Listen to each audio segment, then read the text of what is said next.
Annibale Doriano e sono presidente regionale di Agri del Veneto. Colgo l'occasione, anche se l'ha già fatto il Sandro Montagnier, perché i ringraziamenti non sono mai sufficienti, e quindi nuovamente sono a ringraziare tutti quanti per la vostra 1 anno e mezzo e più di riunioni fatte in virtuale, dove materialmente non ci si poteva incontrare ma solo vedere, quindi questo, se mi permettete, lo considero un successo.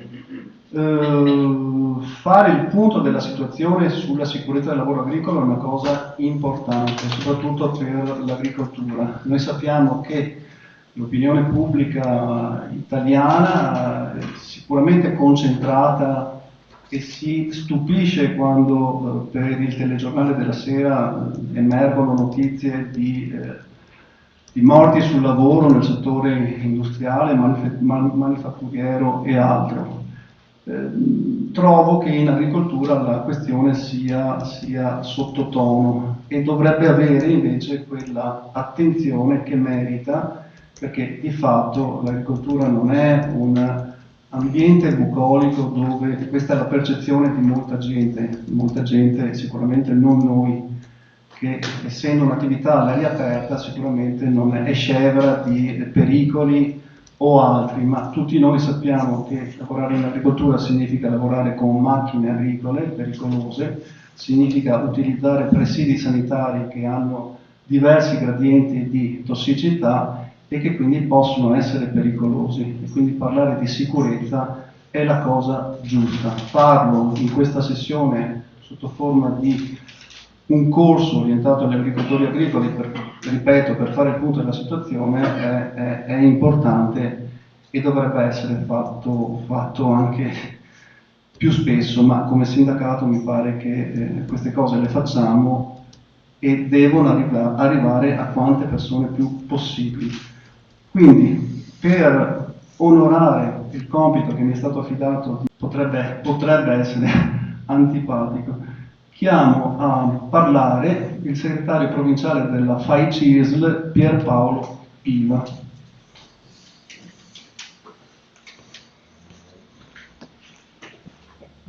Sì, buongiorno a tutti, io darò solo un saluto, sarò brevissimo. Ringrazio Terraviva per questa iniziativa, ringrazio Franco Menazza per l'organizzazione e Tomas per questa iniziativa. Un saluto chiaramente anche dalla FAI di Venezia, che visto che siamo in provincia veneziana, e quindi mi sento appunto di dare il saluto da parte anche di tutta la segreteria. Credo che il tema di cui parliamo oggi sia un tema molto importante. Parliamo di sicurezza e lavoro in agricoltura. L'agricoltura, come voi sapete, è uno dei settori più colpiti a livello di infortuni, incidenti anche mortali sul lavoro, alla pari insomma con l'edilizia. In un periodo in cui da 2 mesi a sta parte siamo un po' tutti distratti da varie manifestazioni, no Green Pass o quant'altro, io credo che dobbiamo tornare a parlare delle cose concrete. E cose concrete intendo appunto la sicurezza nei luoghi di lavoro, la sicurezza in agricoltura, torniamo a parlare di salario, torniamo a parlare di bilateralità. Queste oggi sono le cose sicuramente più importanti che dobbiamo parlare. Credo che investire sulla sicurezza in agricoltura sia importante sia dal punto di vista degli operai, ma anche e soprattutto da parte delle imprese. Quindi un'impresa che investe in sicurezza è sicuramente un'impresa agricola, in questo caso, che ha una marcia in più. Io mi fermo qua, non voglio rubare altro tempo, vi auguro un buon corso e un buon lavoro a tutti. Grazie.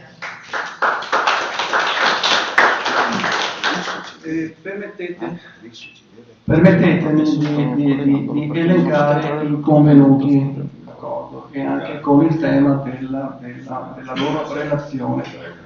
A seguire ci sarà Gianfranco Refosco, segretario generale CISL Veneto, con una relazione sulla lunga tradizione CISL in agricoltura, non solo lavoro dipendente.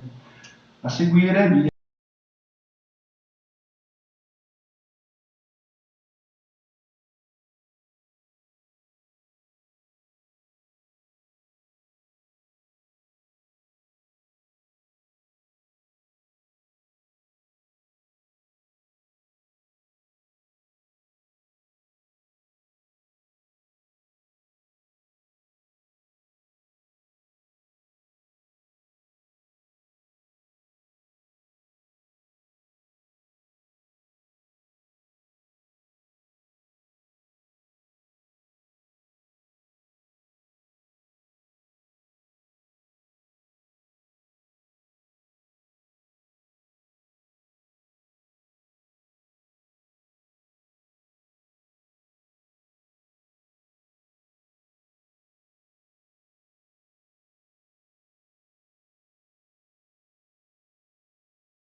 di un lavoro come sfruttamento solamente della persona.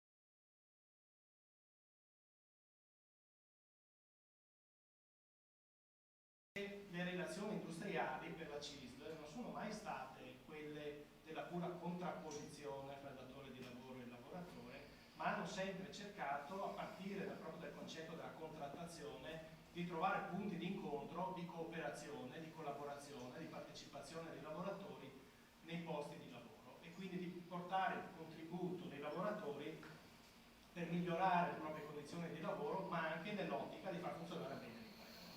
Quindi in questi termini la CISL è nata come sindacato nuovo ed è nata come sindacato libero perché prima di tutto ha voluto essere libera dalle ideologie che guidavano, no, nella prima fase del dopoguerra l'azione sindacale. La CISL è un sindacato pragmatico che si occupa della tutela, della promozione del lavoro e non di questioni ideologiche, e quindi questa è una prima scelta, ma libero anche dai condizionamenti politici. Il rapporto della CISL con la politica è sempre stato un rapporto anche qui molto pragmatico.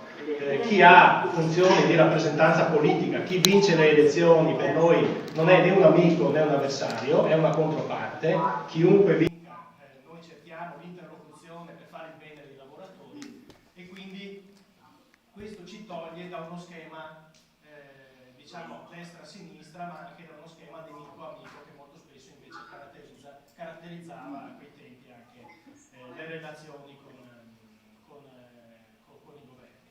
Quindi su queste due basi è nato il sindacato e la CISL, qui arrivo al nodo,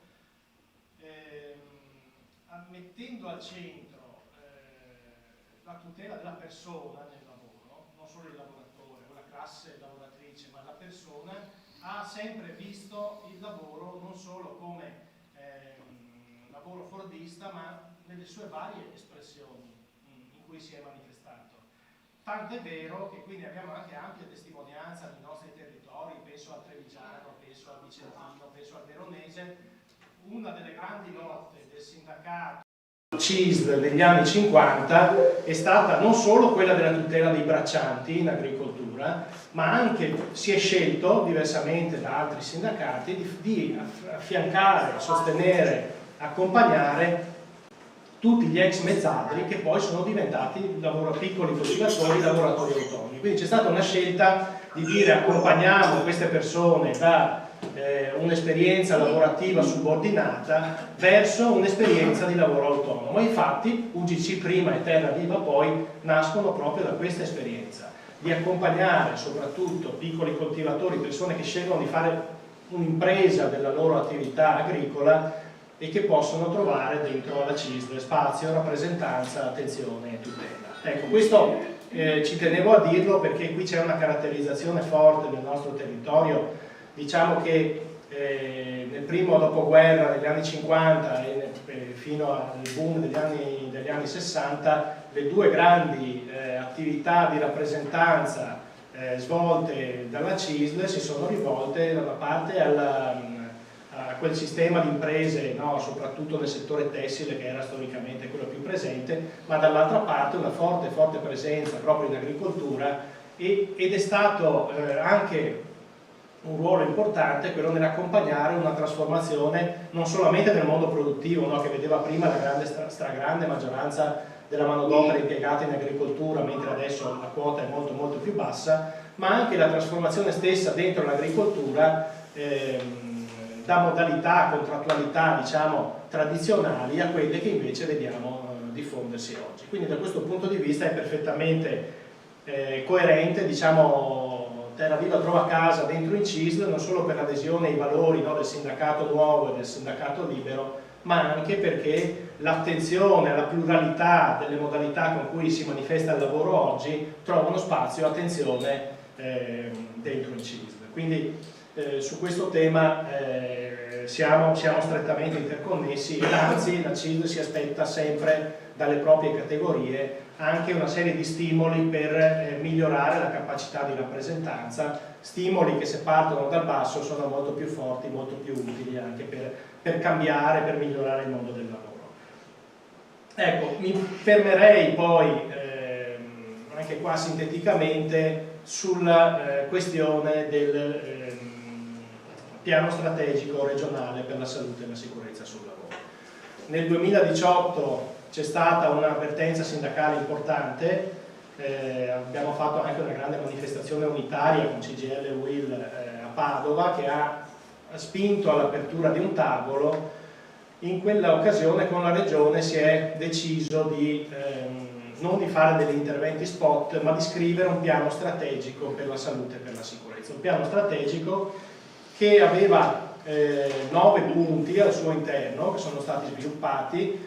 I principali quali erano? Il rafforzamento delle strutture di prevenzione della Regione, sul quale poi torno, il rafforzamento della collaborazione fra i vari enti e fra i soggetti, associazioni datoriali e sindacali, per lavorare insieme a fare la prevenzione, la formazione delle lavoratrici e dei lavoratori, i controlli nelle imprese, la comunicazione, l'analisi anche dei dati e delle informazioni e diciamo tutto il sistema di monitoraggio che si è voluto mettere in piedi, a partire da una delle idee che avevamo lanciato come sindacato, che è ancora appunto uno dei punti centrali per noi, che è quella di costruzione di gruppi tematici per settore per monitorare e analizzare l'andamento degli infortuni sul lavoro. Il piano strategico era del 2018, 2019, 2020, come sapete all'inizio del 2020 è esplosa la pandemia e quindi molte delle attività previste dal piano che si sarebbero dovute svolgere l'anno scorso sono state di fatto interrotte. Quest'anno però noi abbiamo fatto una forte azione di pressione nei confronti della Regione, perché la ripresa economica, produttiva e lavorativa che c'è stata dall'inizio dell'anno, diciamo 2021, è una ripresa robusta, noi lo vediamo poi in tutti i settori, non solo nell'agroalimentare che di fatto non ha conosciuto crisi neanche nel periodo del lockdown, ma anche in settori che negli ultimi anni erano in difficoltà, penso all'edilizia, al settore del legno arredo, una forte robusta ripresa del settore metalmeccanico, anche persino il settore della moda, della pelle, della concia. E quindi abbiamo però notato che questa crescita del lavoro, che da una parte è una notizia importante, una notizia da accompagnare anche per rimettere al lavoro le persone che hanno perso il lavoro negli ultimi tempi, però è stata accompagnata da una forte e consistente crescita degli infortuni sul lavoro, anche degli infortuni gravi e degli infortuni mortali. I dati che abbiamo visto, che sono quelli delle denunce di infortunio denunciate all'INAIL, che poi insomma magari entriamo nel merito, c'è anche il vice direttore, non sono poi tutti gli infortuni, perché molti infortuni denunciati poi non vengono riconosciuti, però gli infortuni denunciati nel 2021 rispetto ai denunciati nel 2019, perché è assurdo fare il raffronto con il 2020, sono comunque in crescita consistente e per noi preoccupante, cioè c'è il rischio che la ripresa economica diventi anche frenesia nel lavoro e disattenzione dal punto di vista della sicurezza. Allora abbiamo chiesto di nuovo alla Regione di intervenire, visto che il piano strategico terminava nel 2020, gli abbiamo chiesto di rinnovarlo, questo piano strategico. C'è stato un incontro con la Regione a fine giugno, a luglio abbiamo fatto una grande manifestazione a Vicenza, unitaria, CGIL, CISL, UIL, per rilanciare questa tematica. 2 settimane fa si è svolto un nuovo incontro e questi sono un po' i punti. La Regione ci ha presentato le bozze di un nuovo piano strategico. Noi abbiamo sottolineato soprattutto 2 o 3 questioni che vi riepilogo e che sono oggetto di discussione. C'è stata una riunione del tavolo tecnico giovedì scorso e noi stiamo chiedendo alla Regione di accelerare la sottoscrizione di questo patto.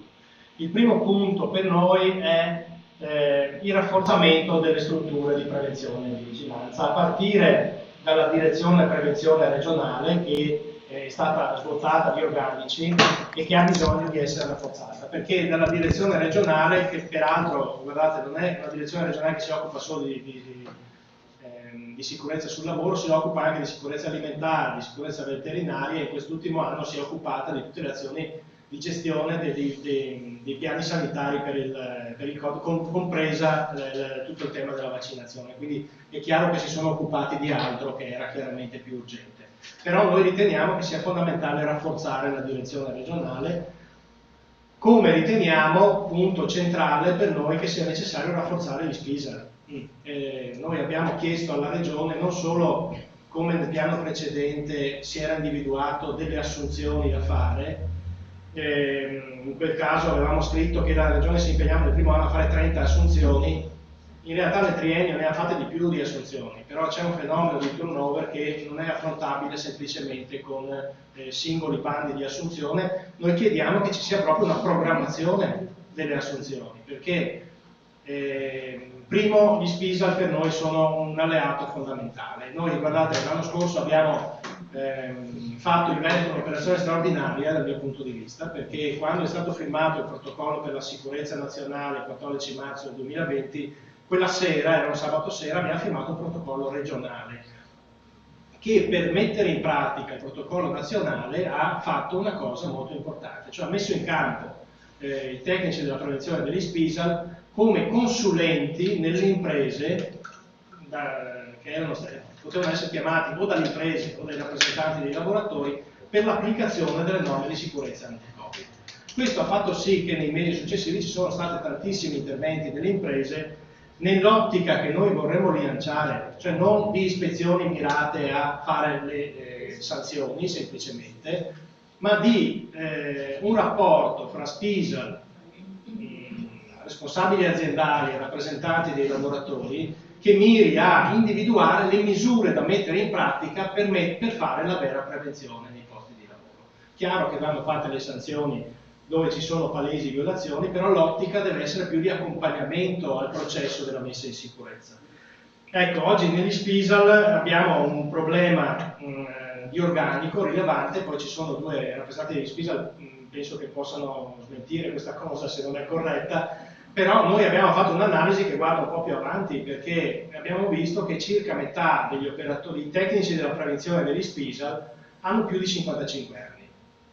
E quindi vuol dire che nel giro dei prossimi 7-8 anni rischiamo di dimezzare gli organici degli SPISAL se non c'è una campagna vera di formazione e di inserimento di nuovo personale, ma soprattutto vanno in pensione gli operatori SPISAL più esperti, quelli che hanno anche costruito nel tempo una storia importante di prevenzione in questo territorio. Quindi alla Regione noi chiediamo non un contingente di assunzioni, chiediamo soprattutto una strategia che sia una strategia che parta dalla formazione nelle università di più tecnici della prevenzione, che preveda condizioni di lavoro che siano incentivanti per lavorare in questo settore, perché molti tecnici degli SPISAL, soprattutto i più giovani, vengono allettati da offerte del privato che molto spesso sono molto più come dire, incentivanti rispetto a quello che è anche dal punto di vista retributivo e lavorativo il lavoro negli SPISAL, e quindi così si indebolisce il servizio.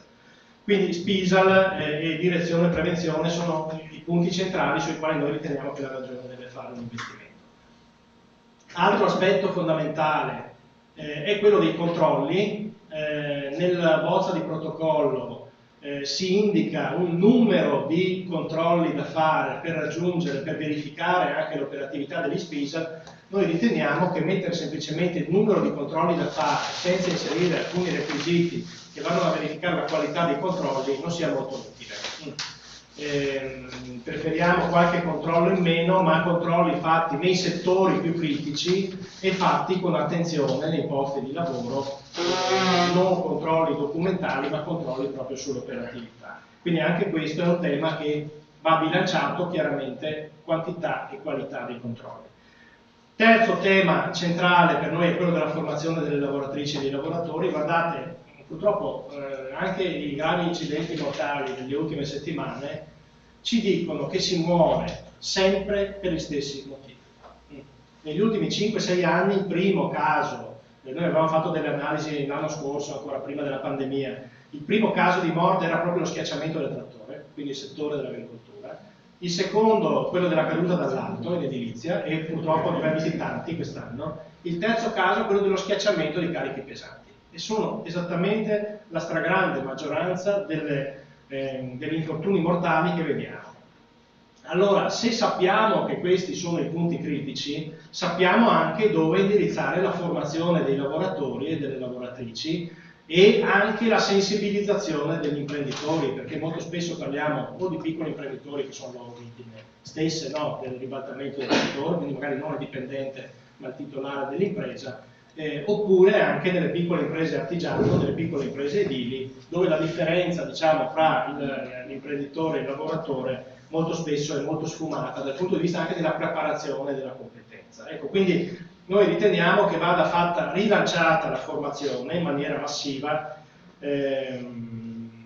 perché quello che stiamo vedendo, quindi molte assunzioni, penso all'edilizia per esempio, molte assunzioni perché sta ripartendo un settore, di persone che magari non sono adeguatamente formate o preparate, e quindi va messo in campo un programma straordinario di formazione, perché dobbiamo fermare assolutamente questa tendenza molto pericolosa. Terzo e ultimo punto che cito, la collaborazione fra i soggetti. Noi abbiamo come sindacato un forte impegno nell'eleggere i rappresentanti dei lavoratori della sicurezza nei posti di lavoro. È fondamentale che questi rappresentanti dei lavoratori per la sicurezza, non solo a livello aziendale, ma anche a livello territoriale, trovino degli interlocutori che possano affiancarli, sostenerli, aiutarli. E dall'altra parte, per le istituzioni, penso allo SPISA, penso all'INAIL, penso agli altri istituti presenti, avere delle sentinelle presenti nei posti di lavoro è molto utile per capire anche quali sono le azioni di prevenzione da mettere in campo. Ecco, ho sintetizzato, c'è una discussione in corso, questi sono i punti che come sindacato abbiamo presentato come più rilevanti. È il momento di un forte patto sulla sicurezza, questo è quello che abbiamo detto alla Regione, perché la nostra idea è proprio quella di coniugare questa fase di ripresa economica, che auspichiamo sia anche una ripresa duratura, ci sono tutte le premesse perché lo sia, però affiancarla con una forte crescita della cultura della sicurezza nei posti di lavoro, se no rischieremo che l'impatto di questa ripresa sia un impatto di carattere negativo e non positivo per il territorio. Mi fermo qua, ecco, mi scuso ancora che poi dovrò andare via prima, però insomma, ubi Mario, come si dice. E buon lavoro. Ringraziamo Refosco, Gianfranco Refosco, segretario generale del CISL Veneto.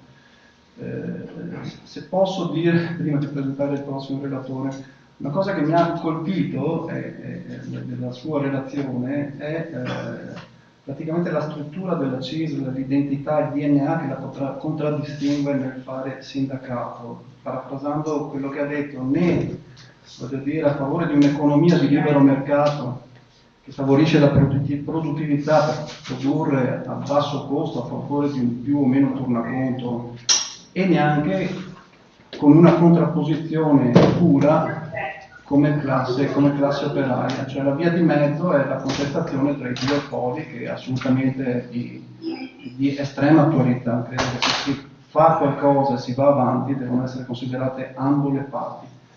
A seguire Claudio Risso, presidente nazionale Terra Viva, una storia evolutiva da Fete Mezzadri a Terra Viva, via web. Bene, buongiorno, io spero intanto che l'audio mi arrivi, però abbiamo un ritorno, ascoltate, c'è un eco, un attimo solo, eccomi, adesso come mi sentite? Bene. Bene. Abbiamo Buongiorno, scusate. Sentite anche così? Sì. Siamo così. Ok, bene. Perché prima con l'altra modalità avevo detto che non tornava indietro. Grazie a tutti gli organizzatori del convegno, sono molto contento di partecipare, purtroppo ancora questa modalità video, avrei voluto essere lì, ma gli impegni mi impediscono di essere tra voi. Comunque questa modalità che abbiamo imparato durante questi lunghi mesi che poi stiamo attraversando, almeno uno strumento in più ce l'hanno dato per poter venire a distanza. Voglio ringraziare il segretario generale della CISA, Franco Del Fosco, che ringrazio per le parole anche di prima, ringrazio Alba Thomas che è il nostro presidente di Terra Viva. Prendo solo qualche minuto per presentarvi anche Terra Viva. Siccome quello che ho dal titolo dell'intervento che ha detto è una storia evolutiva, il titolo è spiegare un po' da dove veniamo. Faccio un passo indietro e vi racconto come siamo arrivati fino a qui. Il mondo dei produttori agricoli, prima anche qualche passaggio l'ho fatto, ha visto convivere due esperienze. La più storica è sicuramente l'associazione generale coltivatori, quindi l'UCC, quella che ricordate, che nasce, però bisogna capire come nasce questa esperienza. Voi pensate che la rappresentanza dei produttori agricoli nasce ancora prima della costituzione della stessa CISL e la prima confederazione che è nata era la Confederazione Liberi Lavoratori Agricoli Italiani, che nacque nel secondo dopoguerra, e la stessa CLAI concorre proprio alla costituzione della CISL nazionale. Dopo pochi anni nel dibattito degli anni, dei primi anni della CISL, CLAI diventa Federazione Mezzadri di coltivatori diretti. Era il primo nome, l'avete citato anche voi nel titolo, Feder Mezzadri, e poi dopodiché diventa Feder Coltivatori. Quindi nasce la grande esperienza in CISL dei primi del dopoguerra, possiamo dire anche negli anni a cavallo tra 50 e 60, e nasce appunto Feder Coltivatori. Quest'ultima poi diventa negli anni, passano diversi anni, e diventa Unione Generale Coltivatori, quindi UGC. L'UGC, dobbiamo ricordarlo, partecipa anche insieme a UIME, UCI, AIC, Agriterra alla costituzione del coordinamento produttore agricolo. Quindi si sentì l'esigenza in quegli anni, adesso siamo già nel percorso a cavallo degli anni 70-80, più avanti negli anni 80, si sente l'esigenza di creare un coordinamento per il blocco dei produttori agricoli. E danno vita nel 95, poi ufficialmente a Copagri, che è un'esperienza al quale l'UGC ha concorso, quindi è sicuramente un pezzo importante della storia. Copagri ottiene anche il riconoscimento. L'ho citata perché comunque per noi adesso la rappresentanza attuale rappresenta un po' una ferita, però sicuramente bisogna partire dalla storia per capire da dove si viene e per dare sempre risposte qui a e poi dopodiché ho detto due esperienze che vivono in CISL sulla rappresentanza dei produttori. La FAI negli anni primi anni 2000 costituisce al suo interno l'associazione lavoratori produttori, nasce nel 2006, perché qual era l'esigenza che in qualche modo UGC a quel tempo non riusciva a gestire nella rappresentanza dei produttori? Che era quella delle figure miste. Allora poniamo un termine al nostro interno che era gli alimentar-mezzadri, e cioè quei lavoratori che hanno come attività primaria sicuramente il lavoro dipendente, anche industria, quindi industria alimentare, ma che poi avevano soprattutto in gran parte d'Italia degli interessi a casa diversi, quindi rappresentavano anche, avevano imprese agricole vere e proprie, e quindi le cosiddette figure miste. Quindi nasce anche quell'esigenza. Sono tutte e due esperienze della stessa galassia della CISL che avevano obiettivi comuni, ma che nel tempo, diciamo così, hanno esaurito la loro spinta propulsiva dell'origine. Per cui nasce l'esigenza di costituire un soggetto unico. Terraviva non è, quindi, non va letta come una sintesi di quelle esperienze che citavo prima, è nel solco raccoglie l'eredità politica, ma ha deciso di essere un soggetto nuovo, che è stato denominato Terraviva Associazione Liberi Produttori Agricoli, che è un'associazione che aderisce alla FECIS e con la quale abbiamo stipulato un protocollo di adesione. Sottolineo quel liberi, prima lo faceva anche Gianfranco Rosso. Fu Pastore quando libero sindacato, no? Come si citava prima. E quindi quel liberi produttori agricoli per noi è molto importante. Quindi abbiamo deciso anche di recuperare proprio per essere, come dire, in linea un po' con le origini. Abbiamo sostanzialmente le caratteristiche di un'organizzazione professionale con un'anima sindacale.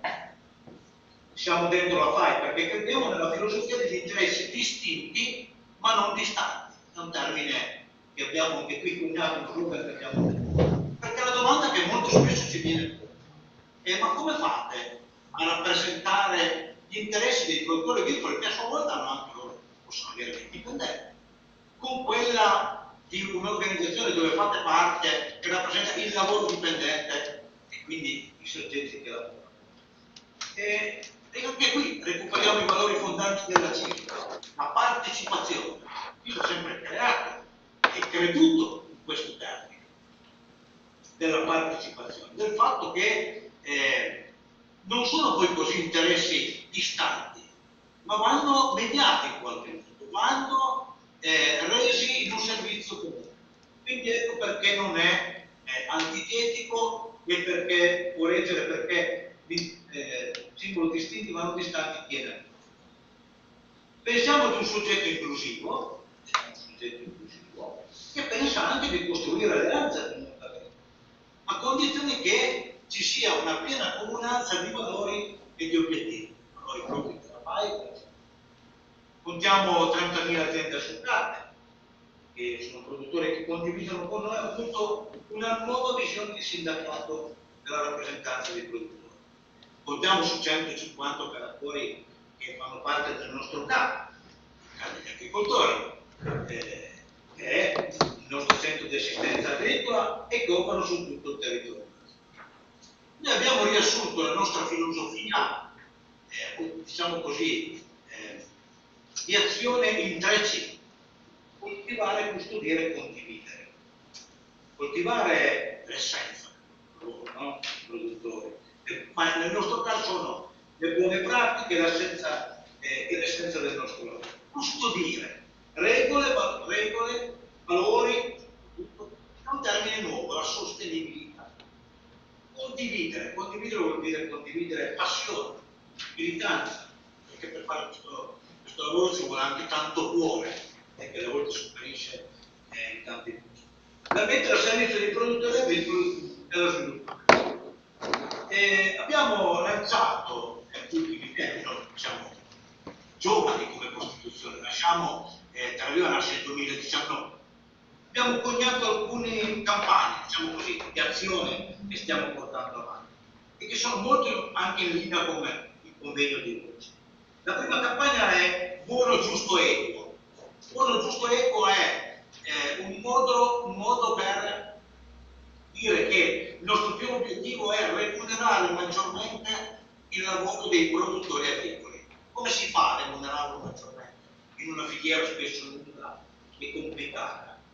Appunto attraverso il fatto che noi prodotto buono intendiamo un concetto di sano e sicuro, per le caratteristiche organolettiche, per il rispetto dei sistemi di i trattamenti di fitosanitari, il prezzo giusto, che venga riconosciuto un prezzo giusto al lavoro che viene svolto, alla comunità che viene data, e retribuzione equa, è un altro aspetto molto importante di questi temi. Garantire ai lavoratori proprio tutto lungo la filiera una retribuzione equa. Ma lo chiediamo ai nostri produttori, e quindi questo è uno sforzo anche molto importante, perché vuol dire, e lo abbiamo detto in chiaro ai nostri produttori, facendo sottoscrivere loro un codice etico, che appunto prevede anche che per chi opera con noi decide di stare.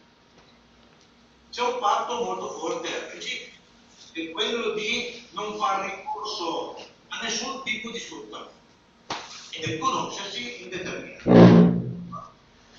E per questo abbiamo anche creato una struttura, stiamo creando anche una struttura di e-commerce che è molto pertinente a questo, che avrà un titolo che presenteremo nei prossimi giorni, la presenteremo nella festa del ringraziamento a Sassari, che si chiamerà Coltiva Industria. Le scuole dell'agricoltura è un'altra campagna importante. Questa mattina si parla anche molto per creare cultura della sicurezza di formazione che sta alla base. Creare le scuole dell'agricoltura ci è venuto in mente sulla scorta dell'esperienza, anche molto antica questa, delle scuole etili. E credo che anche lì nel vostro territorio rappresentano un'entità importante. Creare vere e proprie per le scuole dell'agricoltura, sia che diventino elemento di integrazione, che ci confrontiamo con una manodopera agricola e con il lavoro agricolo molto spesso effettuato da persone straniere che vengono nel nostro paese e che dobbiamo accogliere e dobbiamo garantirgli una formazione che fa anche la integrazione interazione. Lo vorremmo fare anche insieme al nostro istituto della CISC Rogiale e quindi provare a lavorare con questo progetto che è molto importante. E dentro questo lanceremo al congresso dei nostri temi congresso un grande progetto legato alla sicurezza. C'è un capitolo nei nostri temi congressuali che arriveranno nei prossimi giorni, anche stampati, che parla appunto del concetto di lavoro di qualità e di lavoro sicuro. E questo è assolutamente importante. Appunto lavoro di qualità, se pensiamo allo slogan che abbiamo creato, vuol dire lavorare in sicurezza. Non è più accettabile la mentira, assistere a un quotidiano bollettino di guerra con morti bianche che colpiscono pesantemente il nostro sistema. La cultura della sicurezza sul lavoro io credo sia un obbligo morale e uno degli indicatori anche dell'evoluzione civile di una società. Credo che dobbiamo usare parole molto forti. Questa cultura è frutto, secondo me, dell'azione di due processi. Il primo è quello normativo, che deve essere garante di sempre migliori condizioni di sicurezza negli ambienti di vita e di lavoro. Il secondo è quello sociale, inteso come abitudine a considerare la sicurezza un aspetto essenziale della vita quotidiana. Io credo che questo oggi sia un tema. Dobbiamo domandare per noi, lavorare in sicurezza. È una consapevolezza che abbiamo. Guardate, a partire da me, anche in un lavoro diverso di ufficio, spesso non è così. Abbiamo bisogno di creare questa consapevolezza. Ogni tanto ce ne dimentichiamo. Io credo che lo sia ancora di più per il settore agricolo, che è caratterizzato da elementi di notevole complessità. Guardate, noi abbiamo un settore che dall'elevata specializzazione dei processi produttivi alla coesistenza di un unico sito aziendale, realtà, quelle aziende agricole. Diversi sistemi di coltivazione, diversi sistemi di allevamento, per esempio. Fino alla recente coesistenza con attività di diversificazione che sono la vendita diretta, quando si parla di multifunzionalità, le fattorialità, le attività turistiche, e agriturismo. Aumentano le interazioni con i soggetti che sono funzionali. Voi pensate in un'attività agricola multifunzionale quanti soggetti vengono coinvolti e quanto sia importante il contesto. Ora, l'impegno di Terra Viva nel campo della divulgazione in tema di sicurezza sul lavoro non deriva solamente dalla messa per specifiche competenze in materia di formazione, che più dobbiamo rafforzare, ma dalla consapevolezza della visione di sistemi di comportamenti proprio individuali di sicurezza, che incidono pesantemente sull'ambiente del lavoro, ma non sono solo l'obbligatorio, implicano un vero cambiamento culturale. E qui la formazione è veramente importante. Dei convegni come questo, momenti formativi come questo, diventano importanti. Guardate, anche un po' di dati sono davvero terribili. Noi abbiamo nei primi 8 mesi del 2021 772 morti sul lavoro che sono registrati nei 8 mesi e c'è un aumento del 20% nel nostro settore. C'è un aumento degli infortuni gravi del più 8,5%. Sono dati INAIL di cui credo oggi disconterete anche. Quindi è un'azione comune quella che dobbiamo mettere ed è prioritario per aumentare il lavoro anche affrontare un altro percorso che su questo punto per noi è importante, proseguire nell'azione di incentivare la sostituzione dei macchinari che sono in gioco.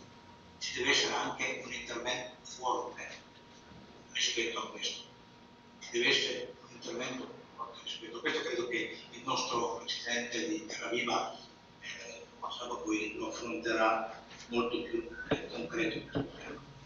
E quindi il nostro impegno è anche quello di fare, noi facciamo parte del tavolo di partenariato del governo e ottenere alcuni importanti accrediti e lì cercheremo di portare appunto queste esigenze.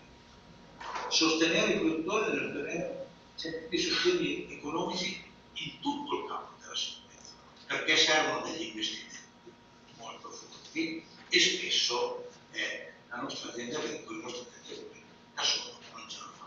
Non vi rubo altro tempo, spero di non esservi derubato troppo, però spero anche di avervi dato un po' di consapevolezza di quello che è e vuole essere Terra Viva. Vi ringrazio ancora tutti e vi ascolterò da lontano. Grazie a tutti, buon lavoro. Ringraziamo Claudio Risso, Presidente Nazionale di Terra Viva, e diamo la parola ad Andrea Zanin, Segretario Generale FAI Veneto.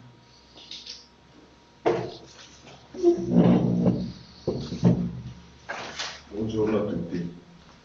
Ringrazio anch'io per l'invito, ma mi sento un po' a casa, come si dice, siamo tra colleghi e amici che svolgono un'attività che mira ai stessi obiettivi, pertanto è importante questa iniziativa.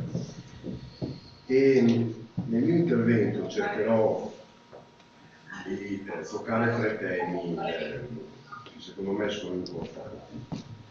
Molte questioni sono state affrontate da chi mi ha preceduto, ecco, io non darò tanti numeri, poi ci sono esperti che in maniera molto migliore della mia potranno approfondire, però è chiaro che bisogna che partiamo da alcune caratteristiche che il settore agricolo ha, che sono abbastanza comuni in tutto il territorio nazionale e poi nel Veneto hanno addirittura delle particolarità.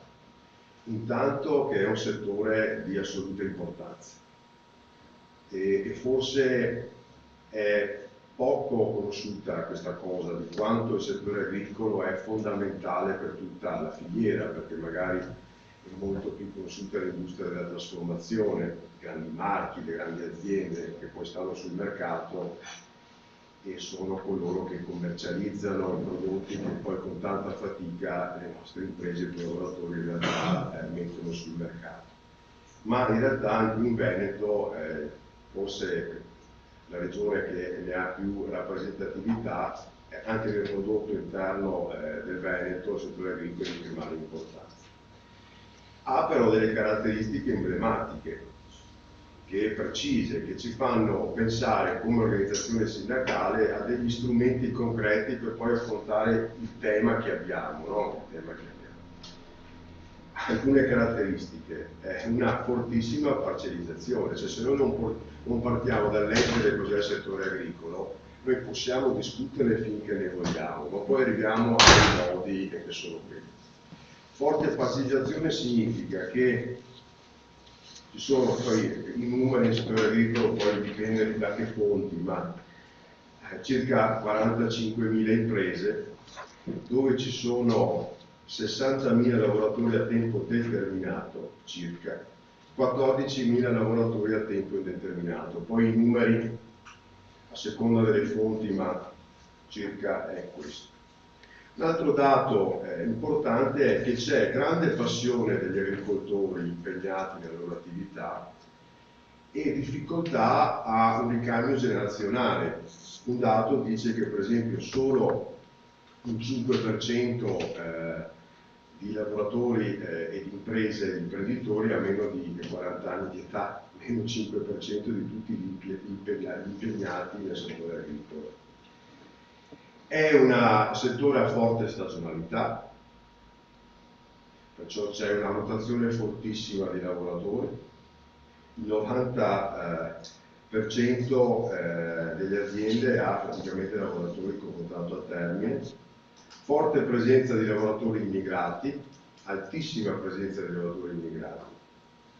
E seppure in corso una transizione di carattere tecnologico, in realtà non se ne è ancora completata. In sostanza è ben distante per noi ancora l'agricoltura cosiddetta 4.0. Oggi l'agricoltura che noi conosciamo è l'agricoltura di lavoro, di macchine, di persone, di lavoratori, di imprese che per forza di cose, per le dimensioni che hanno e per gli ettari che lavorano, fanno fatica.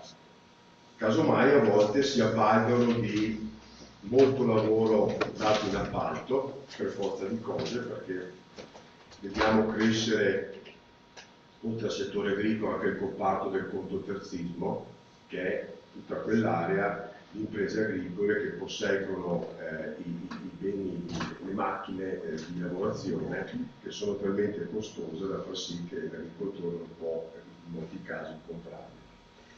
Ecco, queste sono le caratteristiche e di conseguenza parto anch'io da un'affermazione. Diceva Claudio, ma diceva Casefano, il lavoro di qualità per avere prodotti. Ecco, noi siamo partiti da lontano, ricordo ancora quando nel 2016 avevamo il nostro segretario attualmente generale della CISL nazionale, che era segretario della FAI, e insieme con la CISL, all'epoca c'era Anna Maria Furlan, aveva fatto una battaglia insieme a tanti per ottenere in questo paese, se vi ricordate, la famosa legge 199 del 2016 contro lo sfruttamento nel lavoro agricolo. Legge che ha creato le condizioni per poi far sì che nel territorio si costruiscono relazioni per mirare a togliere, innanzitutto, sgombrare dal campo da un fatto, che non ci può essere sicurezza se non c'è rispetto delle regole. Penso che dobbiamo partire da qua, cioè non si può parlare di sicurezza in agricoltura, ma come in qualsiasi settore, se non c'è rispetto dei contratti, delle leggi, delle norme, e questo penso che siamo d'accordo. Dalla legge 199 del 2016 siamo arrivati, tocco questo tema per poi arrivare agli enti bilaterali, che è un po' il mio intervento, un accordo a marzo 2019 con la Regione Veneto, dove molti anche dei presenti hanno partecipato, anche Agri ha sottoscritto l'accordo, ma c'è INAIL, c'è l'INPS, c'è l'Ispettorato, c'è ANPAL, un protocollo di intesa molto importante secondo me, che ha dato vita poi delle iniziative successive che per quanto riguarda la FAI ha poi prodotto anche dei buoni frutti, ma è ancora un protocollo di intesa che ha bisogno, viene usato, di un patto, no? Nel senso che forse la pandemia dovrebbe aver insegnato a tutti noi che da soli non ce la facciamo, dobbiamo metterci assieme se vogliamo affrontare dei nodi importanti che abbiamo, tra cui il dramma dei morti in agricoltura, perché infortuni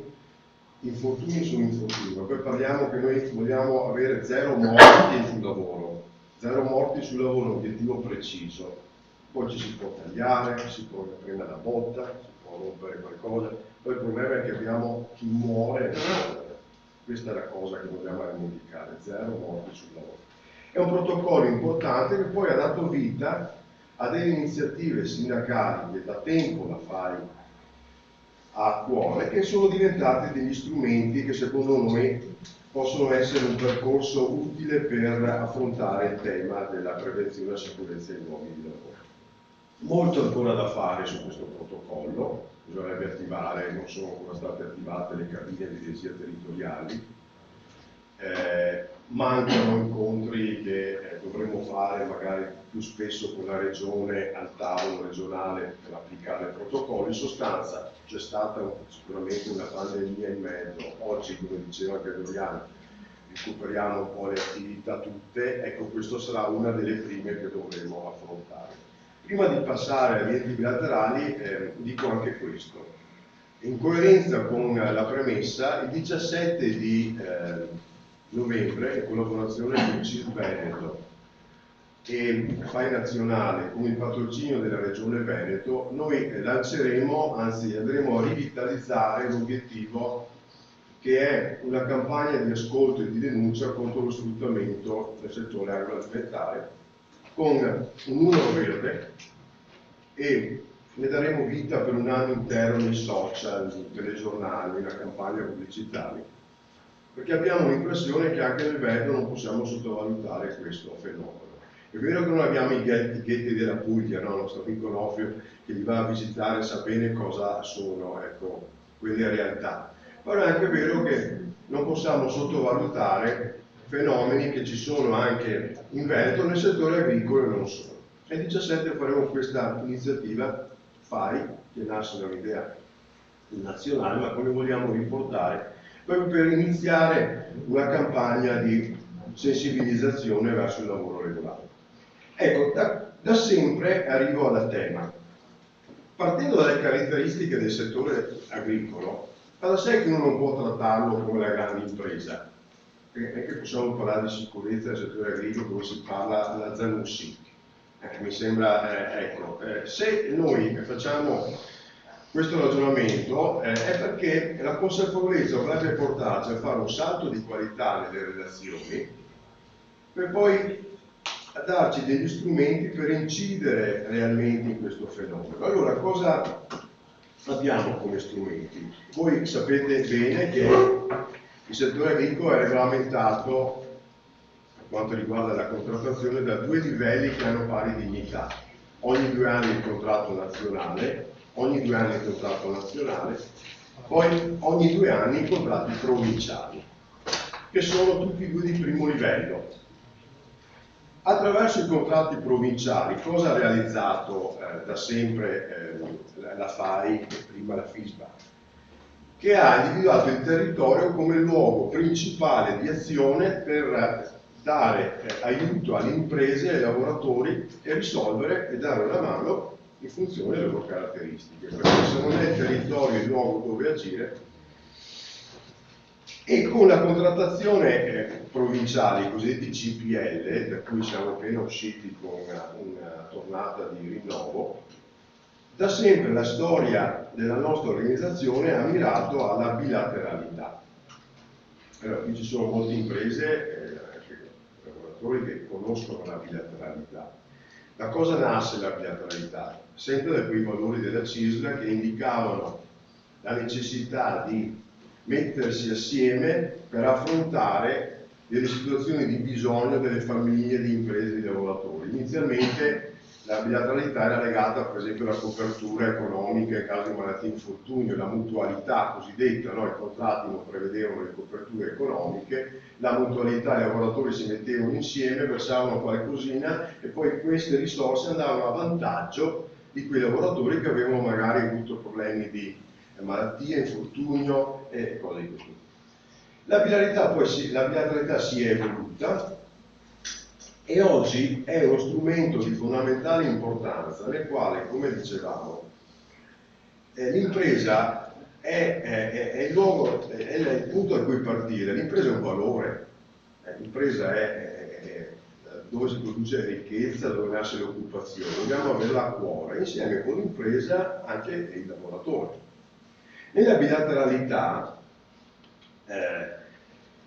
si affrontano diversi temi, uno di questi è la questione della sicurezza. Allora voglio andare proprio nel concreto.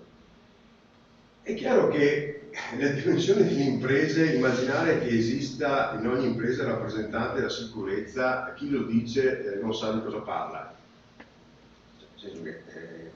Ma dov'è il rappresentante della sicurezza in agricoltura? Scusate se parlo in maniera franca e diretta, non c'è. C'è invece la possibilità, attraverso la contrattazione, di costruire i rappresentanti lavoratori di sicurezza territoriali. Non posso nascondervi, non voglio fare il solito intervento troppo positivo, in realtà ci sono delle forti criticità nelle relazioni sindacali su questo tema. Delle forti criticità.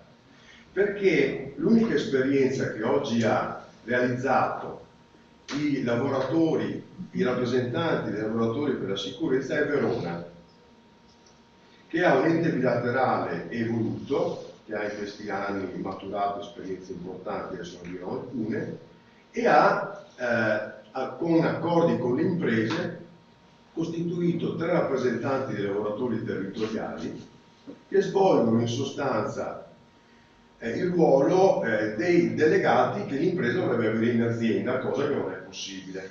Perciò può rapportarsi con l'impresa, viene consultato in ordine alla valutazione dei rischi, organizza attività di formazione e in più in quell'ente bilaterale, attraverso gli accordi tra lavoratori e imprese, ci sono contributi che vengono erogati alle imprese proprio perché il principio è: come fa un'impresa a sobbarcarsi tutti i costi? Bisogna che anche l'impresa abbia un aiuto che deriva dalla mutualità.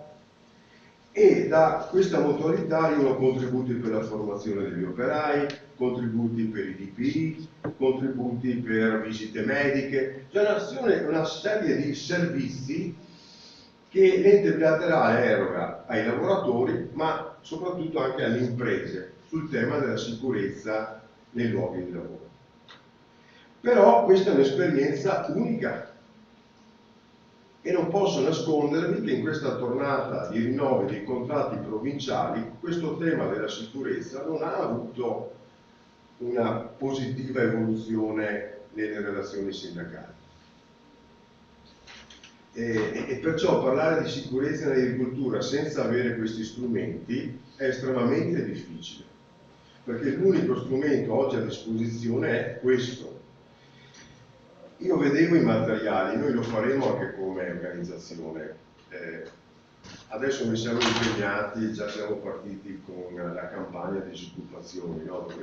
Intercetteremo migliaia di lavoratori del settore agricolo. Oltre a consegnare a questi lavoratori che incontreremo SOS e Caporalato, consegneremo anche dei materiali sulla sicurezza e prevenzione dell'agricoltura. Perché non c'è alternativa, dobbiamo arrivare a incontrarli questi lavoratori. Cioè, per quanto noi ci sforziamo ad affrontare questi temi, momenti di approfondimento di questo tipo, in realtà non ci sono alternative. Questi lavoratori bisogna incontrarli, bisogna parlarli, bisogna formarli, sapendo che tra l'altro le caratteristiche dell'impresa sono anche qua estremamente diverse, nel senso che abbiamo imprese con dipendenti, imprese che non hanno dipendenti, collaboratori, e perciò per esempio dicevamo, no, molti infortuni sono legati purtroppo al stesso imprenditore. È chiaro che non sempre noi possiamo fare la formazione agli imprenditori, mi sembra abbastanza logico. Qui ci sono le associazioni, qui c'è Terra Viva, qui ci sono anche le altre associazioni che devono farsi carico di portare formazione anche al mondo delle imprese. Poi c'è la parte che riguarda il mondo del lavoro dipendente, dove invece, laddove ci sono dipendenti, il nostro ruolo è fondamentale attraverso gli enti bilaterali, che però devono avere un salto, di fare un salto di qualità. Perché laddove le imprese sono entrate in contatto con rappresentanti dei lavoratori per la sicurezza, perché tra l'altro i 3 rappresentanti sono persone formate, competenti, conoscono le normative, conoscono le direttive, cioè danno alle imprese dei consigli perché sia anche qua non un'attività perché a me non piace l'approccio mandiamo ispettorato, non è questo l'approccio. L'approccio è creare la cultura della prevenzione, e perciò il rapporto con i rappresentanti dei lavoratori territoriali avviene prima che ci sia eventualmente qualche denuncia e qualche problema. Entra nella relazione con l'impresa, che ha grandi difficoltà a fare l'impresa, che ha difficoltà magari anche a applicare le norme, che ha difficoltà concretamente, in molti casi, a mettersi in regola anche per ragioni di carattere economico, prendiamoci in caso. Però il percorso è questo: la prevenzione, la discussione, la partecipazione. Ecco, e questo è un'area dove noi dobbiamo fare ancora molta strada, inevitabilmente, se vogliamo affrontare questa cosa. Però le colonne sono 2, non ce ne sono. Formazione agli imprenditori da parte delle associazioni agricole, se vogliamo stare nel concreto.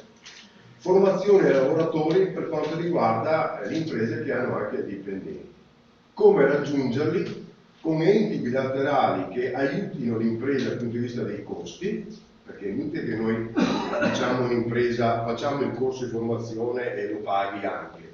No, la bilateralità deve essere lo strumento per far sì che un'impresa sia incentivata ad agevolare la formazione dei lavoratori, e deve avere anche dei benefici di carattere economico, perché già l'impresa ha costi importanti, perciò può essere gravata anche di quello. Il problema è che questa esperienza oggi è limitata solo alla provincia di Verona. Questa è la bilateralità, sapete, non è che sia una cosa. Poi l'altro aspetto della bilateralità è un altro aspetto altrettanto importante che stiamo affrontando in termini sperimentali sempre in questa provincia. Perciò anche vi invito, se volete, c'è anche il sito di AgriB, che è l'ente bilaterale di Verona. Nasce dalla collaborazione con la regione, con gli enti, soprattutto con Veneto Lavoro, ed è una prima esperienza in Italia di incontro domanda-offerta di lavoro. In sostanza, abbiamo tentato di individuare un problema che è quello di incalanare noi i bisogni del settore, incrociando i bisogni delle imprese per quanto riguarda i lavoratori e le professionalità, con quanto il territorio può dare in termini di occupati, di professionalità. Cosa scopriamo? Scopriamo che le imprese hanno bisogno di lavoratori, ci sono molte persone che vorrebbero lavorare ma non hanno la professionalità, e abbiamo messo in moto il meccanismo, ma oggi soffre del fatto che molte volte le professionalità richieste dalle imprese non corrispondono all'offerta che viene dal territorio. Qui abbiamo molti lavoratori che vorrebbero anche lavorare in agricoltura, ma magari non hanno le conoscenze e le professionalità. Allora, anche qui, poco come diceva anche Claudio, noi lo stiamo facendo con il nostro ente formativo Loialto. Partiremo su Verona con dei corsi di formazione nel territorio per le persone, per i lavoratori che vogliono occuparsi o rioccuparsi in agricoltura, tenendo conto delle professionalità che ci vengono segnalate dalle imprese, cercando di incalanare perciò in questa formazione la conoscenza, la professionalità e anche la cultura della sicurezza sul lavoro, perché sarebbe necessario magari anche arrivare a formare prima le persone per cos'è la sicurezza e la prevenzione, ancora prima di arrivare nel luogo di lavoro. E ecco, perciò, ricapitolando, dentro a un contrasto forte allo sfruttamento, che è il punto cardine, perché sennò senza rispetto delle regole non ne veniamo fuori. E su questo partirà una campagna che creerà anche una certa discussione, sono sicuro, anche qualche preoccupazione, però è inevitabile questa cosa. Secondo punto, la questione della bilateralità su due aspetti che va maturata, nel senso che poi ascolterò con grande attenzione anche gli interventi che ci saranno dopo di me, ma io per esperienza, io ero, prima di essere regionale, ero provincia di Treviso, io non ho trovato altri sistemi magici per affrontare la sicurezza nel luogo di lavoro, non li ho trovati, perché alla fine sono quelli: formare le persone, consentire alle imprese di avere macchine in regola, sapere utilizzare, perciò formazione lavoratore e imprese, aiutare le imprese ad avere aiuti economici, nel senso che sono quelle, cioè mi viene da dire, non vorrei semplificarla, ma sono quelle 2 o 3 cose che dovremmo fare, ma in realtà guardate che non le stiamo facendo, e non è che ci giriamo attorno, non le stiamo facendo. E se non le facciamo noi rischiamo di fare iniziative importanti come queste, però sapendo che poi le caratteristiche sono quelle e ci sono resistenze a fare un percorso in questo senso, delle resistenze che purtroppo determinano poi anche gli effetti che conosciamo. Allora io spero di avervi dato un'idea di cosa è in questo caso l'organizzazione sindacale e degli strumenti che abbiamo a nostra disposizione. È chiaro che c'è bisogno della volontà di tutti per agire in maniera forte in un settore così particolare come quello agricolo. Noi continueremo la nostra interlocuzione fatta di incontri, discussione, partecipazione, però nella storia della CISL sì, c'è la partecipazione, ma c'è anche la convinzione che per ottenere dei risultati su fenomeni così gravi, a un certo momento la partecipazione non basta più. Nel senso che se non si riesce a trovare una sintonia sugli obiettivi condivisi con i nostri naturali interlocutori, che sono anche le altre organizzazioni sindacali, è chiaro che su un tema così, come ha detto Gianfranco, ci siamo mobilitati in termini generali sul tema della sicurezza, però stiamo anche valutando di mobilitarci per quanto riguarda il settore agricolo, perché è inaccettabile che non riusciamo a far fare a questo settore dei passi in avanti sul tema delle azioni sindacali, della bilateralità e perciò della lotta ai morti sul lavoro condivisa e accettata da tutti. Vi ringrazio e poi se ci sarà occasione. Grazie a tutti.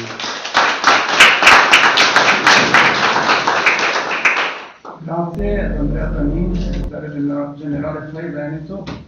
Passiamo alla relazione di Thomas Alba, presidente regionale Terra Viva. Buongiorno a tutti.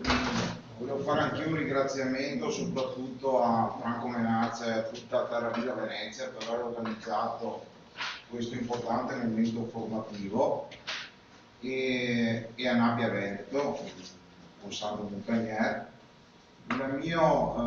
L'argomento che mi era stato affidato era l'obsolescenza delle macchine, del parco macchine agricole.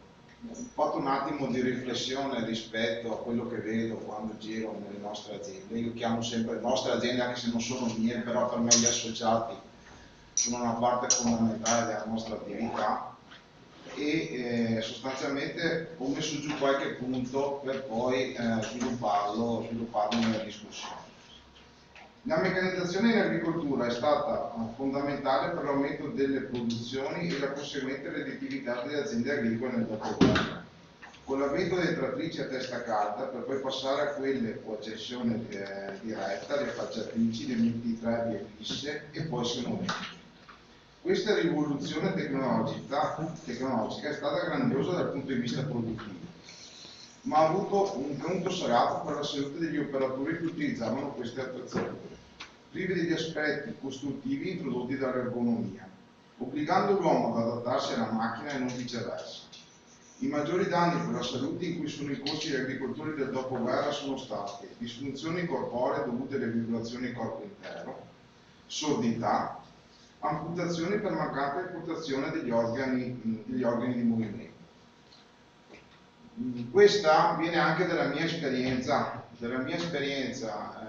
comunque vengo da una famiglia di agricoltori e nel paese purtroppo c'è sempre stato chi ha perso un arto, soprattutto un piede, una gamba, con l'uso del giunto organico senza protezione, il classico infortunio della botte spandiliquame nel momento in cui sto caricando dalla vasca, e gli agricoltori stanno morendo perché è una cosa che purtroppo succedeva. Mi vengono in mente alcune attrezzature che vengono utilizzate adesso in maniera in qualche festa di attrebbiatura, non so se ricordano le trebbiatrici fisse, quei cinghioni. Qualcuno è finito dentro i cinghioni. Le trebbiatrici fisse avevano dei meccanismi per la trebbiatura esterni che lì bisognava essere veloci perché o la mano o la faglia di frumento non era tanto, non c'era nessun sistema per bloccarla di sicurezza. Questo ha portato sicuramente a un aumento della produzione, a un benessere generale, perché l'agricoltura è un'attività imprenditoriale a tutto tondo come le altre, ha portato anche una sostenibilità alimentare del paese, però qualcuno ha pagato un prezzo salato rispetto a questo. Con l'avvento delle varie normative per l'adeguamento delle macchine, la situazione è notevolmente migliorata, ma le cause di infortunio grave o mortale correlate all'utilizzo della trattrice restano sempre le stesse: ribaltamento della trattrice, impiglio nel giunto gardanico, investimento dell'operatore nella trattrice lasciata in folle e ribaltamento nel canale. Certamente questi sono purtroppo i soliti tristi motivazioni per cui avvengono infortuni gravi e mortali in agricoltura con l'uso del trattore, e purtroppo negli anni non riusciamo ad uscirne, cioè continuano a ripresentarsi purtroppo con la stessa cadenza. Una delle cause di questi incidenti è l'obsolescenza del parco macchine e la scarsa manutenzione di questi mezzi. Tanto è vero che nel decreto legge 81 viene inserito il concetto della manutenzione delle attrezzature come prassi obbligatoria ai sensi della sicurezza. Tale pratica viene in molti casi disattesa, rendendo questi mezzi insicuri, ad esempio impianto di frenatura malfunzionante, battistrada di pneumatici completamente usato, mancanza di protezione delle parti in movimento, mancanza dell'arco di sicurezza e delle cinture di sicurezza, mancanza o abbiamo i mezzi e non vengono utilizzate. Perché se noi facciamo un esame di coscienza, e sto parlando agli agricoltori, molti hanno il trattore con l'arco di sicurezza abbattibile, lo tengono sempre abbattuto, invece l'arco di sicurezza non andrebbe mai abbattuto, potrebbe essere abbattuto solo per determinate lavorazioni particolari, lavoro in sera, ma dovrebbero essere casi limiti. Arco di sicurezza in posizione e cinture di sicurezza con l'operatore agganciato. Questo è l'abbinamento base. Le motivazioni per cui si trovano mezzi agricoli obsoleti nelle aziende agricole sono molteplici e li provo ad analizzare. La remuneratività dell'attività agricola è talmente bassa da non poter permettere investimenti per l'ammodernamento delle parti macchine. Mi viene un esempio di questi giorni. In questi giorni voi sapete benissimo la tensione sulle materie prime. La soia è a 60 euro al quintale in campo, però l'urea è introvabile a 70-80 euro al quintale, cioè è come il solito cane che si morde la coda. Il settore latte, ad esempio, sta soffrendo fortemente. Fino a qualche anno fa la remuneratività che veniva data dal latte trasformato era un terzo il produttore, un terzo il trasformatore, un terzo la grande distribuzione. Adesso la parte del produttore agricolo forse è al di sotto del 20%, cioè significa che le aziende agricole stanno lavorando, le aziende zootecniche, un settore che è particolare in questo momento con l'aggravio del costo delle materie prime, sta lavorando in perdita. E questo non permette la possibilità di fare investimenti che sarebbero anche doverosi. Ho preso un settore quello che in questo momento sta soffrendo forse un po' più di tutti. Presenza di vecchi mezzi che vengono usati solo qualche volta all'anno con grave rischio, non essendo accuratamente revisionati privi di dispositivi di sicurezza. Anche l'agricoltore delle volte è affezionato a qualche vecchio trattore, lo usa per determinati lavori che potrebbe usare l'altro, cioè potrebbe tranquillamente dismetterlo, però è una prassi che si trova nelle aziende e anche questa è da superare. Aziende agricole che un tempo erano professionali e adesso sono part-time, con uso sporadico delle attrezzature.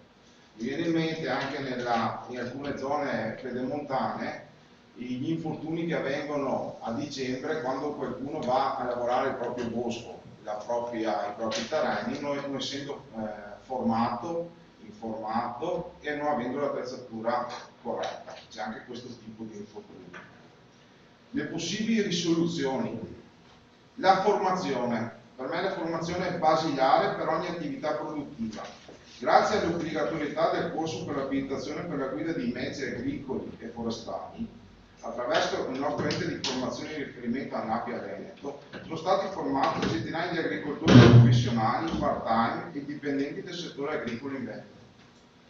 Io ieri sera ho fatto una docenza per ANAPI in un corso per il rinnovo del patentino per l'uso del trattore, e la cosa che mi ha, diciamo, più sollevato era la presenza dei giovani che partivano dal presupposto che i giunti gardanici devono avere la protezione, mentre magari qualche nonno, zio scuoteva la testa, però loro partivano già dal presupposto: io a casa ce li ho tutti a posto, non mi interessa niente quello che dice mio papà, quello che dice mio nonno. E questo vuol dire che un po' di attività di formazione che abbiamo fatto negli anni, un po' di esperienza, sta pagando. Io vedo anche piccoli risultati, ma anche questi piccoli risultati sono importanti rispetto da dove siamo partiti. L'assistenza tecnica finanziata dal PSR regionale con la misura 2.1 ha un indirizzo specifico rivolto alla sicurezza nei luoghi di lavoro. È gratuita in Regione Veneto e noi, attraverso il nostro ente di consulenza riconosciuto dalla Regione Veneto di Dimensione Agricoltura come sindacato agricolo, li abbiamo attivati. Abbiamo nella tornata del 2019 raggiunto un certo numero di aziende e abbiamo raddoppiato le aziende con la nuova attività che andremo ad iniziare a novembre. Le aziende sono molto contente di questo tipo di attività, si fanno 2 uscite in azienda, si compilano checklist, si verificano i macchinari, si vedono i punti critici e si fa un piano per la risoluzione di eventuali problemi. Bene la legge Sabatini, che permette alle aziende un contributo in conto interesse sul finanziamento per l'acquisto di attrezzature agricole. E anzi ne chiediamo che una parte di queste risorse siano stanziate in esclusiva per il settore agricolo. La legge Sabatini è una legge che viene finanziata, diciamo, che è in capo al Ministero dello Sviluppo Economico. Nei mesi adesso estivi, luglio, era esaurita, cioè i fondi erano esauriti, adesso è stata rifinanziata, però noi chiederemo che una parte di questi fondi siano messi a disposizione esclusivamente per l'agricoltura, proprio per il concetto di, come diceva prima Andrea, di fare delle cose pratiche per stimolare l'azienda, perché l'azienda abbia le capacità economiche per cambiare le macchine. Bene l'industria 4.0 aperta anche alle aziende agricole, in alcuni casi non possono sfruttare il credito d'imposta totalmente. Voi sapete che anche le attrezzature agricole, al netto che abbiano determinate caratteristiche che non sto qui a spiegare in questo momento, possono usufruire del credito d'imposta per l'azienda, per l'industria 4.0.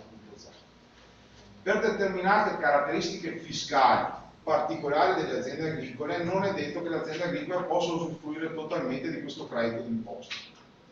Per cui, per le aziende che non lo possono usufruire, sarebbe da chiedere una forma di sconto in fattura simile ai bonus fiscali, per capirsi, in modo che l'azienda possa usufruire di questo contributo a prescindere dalle caratteristiche fiscali della stessa. Questa è stata un po' la mia analisi su questo parco macchine che è un po' che troviamo vecchio nelle aziende agricole. Però la cosa fondamentale rispetto a tutto questo, la partenza poi per arrivare a tutto il resto, è partire dalla formazione. Dove c'è formazione, dove c'è informazione, c'è ritorno. C'è sicuramente la coscienza del rischio e del lavoro che si va a fare, e sostanzialmente c'è un'attenzione diversa in base alle energie anche economiche che ha a disposizione l'azienda, di continuare un processo di miglioramento continuo delle attrezzature e delle modalità di lavoro per avere una sicurezza nel proprio lavoro sempre maggiore. Grazie. Grazie. Grazie Tom. Proporrei un 10 minuti di pausa caffè, se siete d'accordo.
quindi assolutamente gli strumenti ci sono, speriamo che vada in porto la revisione, il decreto di revisione delle macchine agricole, perché non si può lavorare con un parco macchine che è obsoleto, come è stato detto prima, ma che veramente è direi pericolosissimo. È come lavorare in edilizia senza impalcatura e lavorare a 5-6 metri di altezza. Secondo obiettivo che abbiamo, è stato detto molto bene da chi mi ha preceduto, il segretario regionale della FAI, ma anche il segretario regionale della CISLA. Il secondo obiettivo è la formazione, perché se ho macchine sicure e non ho formazione, preparazione, addestramento, annullo tutto il mio diciamo, impegno a rimodernare il parco macchine. E formazione, continuo a ripeterlo, dei datori di lavoro, non solo dei lavoratori, perché è assurdo che, e questo diciamo è una carenza del nostro impianto normativo, perché vale anche per tutti gli altri settori, è assurdo che tutti abbiano formazione che va dalle 12 ore alle 36, tutti i lavoratori hanno formazione, dirigenti preposti, l'unica figura che non ha l'obbligo di formazione è chi ne ha più bisogno, che è l'imprenditore. Com'è possibile che ci sia questo dislivello culturale? Perché poi la formazione e dai, alla fine la digeriamo, la assorbiamo senza accorgercene. No. Ecco, quindi noi dobbiamo arrivare a questi due obiettivi. E come è già stato detto, il mondo dell'agricoltura è un mondo molto particolare, con delle caratteristiche che già sono state illustrate molto bene, quindi cercherò di essere veloce, abbiamo tante imprese agricole, tanti a conduzione familiare, e questo è il problema, perché l'imprenditore deve essere formato e anche i familiari. Voi invece sapete che l'articolo 21 del decreto legislativo 81 rivolto proprio ai lavoratori autonomi, anche con diretti eccetera, dice hanno facoltà di avvalersi della sorveglianza sanitaria e della formazione. Quindi questo diciamo è un vuoto che deve essere colmato. Abbiamo tanti stagionali, immigrati, è stato detto, purtroppo i numeri sono elevatissimi e dobbiamo confrontarci con questa realtà, che sicuramente hanno difficoltà, se si tratta di immigrati, difficoltà di capire le regole, hanno una sensibilità rispetto alla sicurezza differente, e quindi è tutto un mondo particolare su cui dobbiamo però cercare di portare avanti le nostre regole di prevenzione. È vero che l'agricoltura è tra i settori in cui abbiamo più infortuni mortali, è stato detto che la causa si ripete, abbiamo almeno 100 casi anno in Italia per schiacciamento da ribaltamento del trattore, e poi faremo un discorsetto particolare su questo e vi spiego anche il DEPIAN, il lavoro che abbiamo fatto come Regione Veneto. Ecco, il Veneto è tra le regioni dove si muore di più purtroppo, perché abbiamo 38 casi di infortuni, 38 infortuni mortali all'anno, di cui 16 in agricoltura. Solo a Verona ogni anno abbiamo 2-3 morti in agricoltura. Ecco, quindi poi vabbè, parliamo anche di malattie professionali, sono in aumento, non voglio dirvi altri numeri, perché poi ci sarà il direttore dell'INE, il dottor Polosa, che sarà molto preciso. Quindi io salterei e andrei però a capire, cominciamo a entrare dentro al cuore del problema, come si muore, perché si muore. Questi sono i dati di un quadriennio degli infortuni mortali che abbiamo avuto in Regione Veneto. E voi vedete come l'agricoltura sia il primo settore per numero di infortuni, e il ribaltamento del trattore con schiacciamento della persona, del lavoratore, dell'addetto alla guida, è la causa che più si ripete, l'abbiamo detto anche prima. Poi sempre altri infortuni mortali perché si scende a terra e si è investito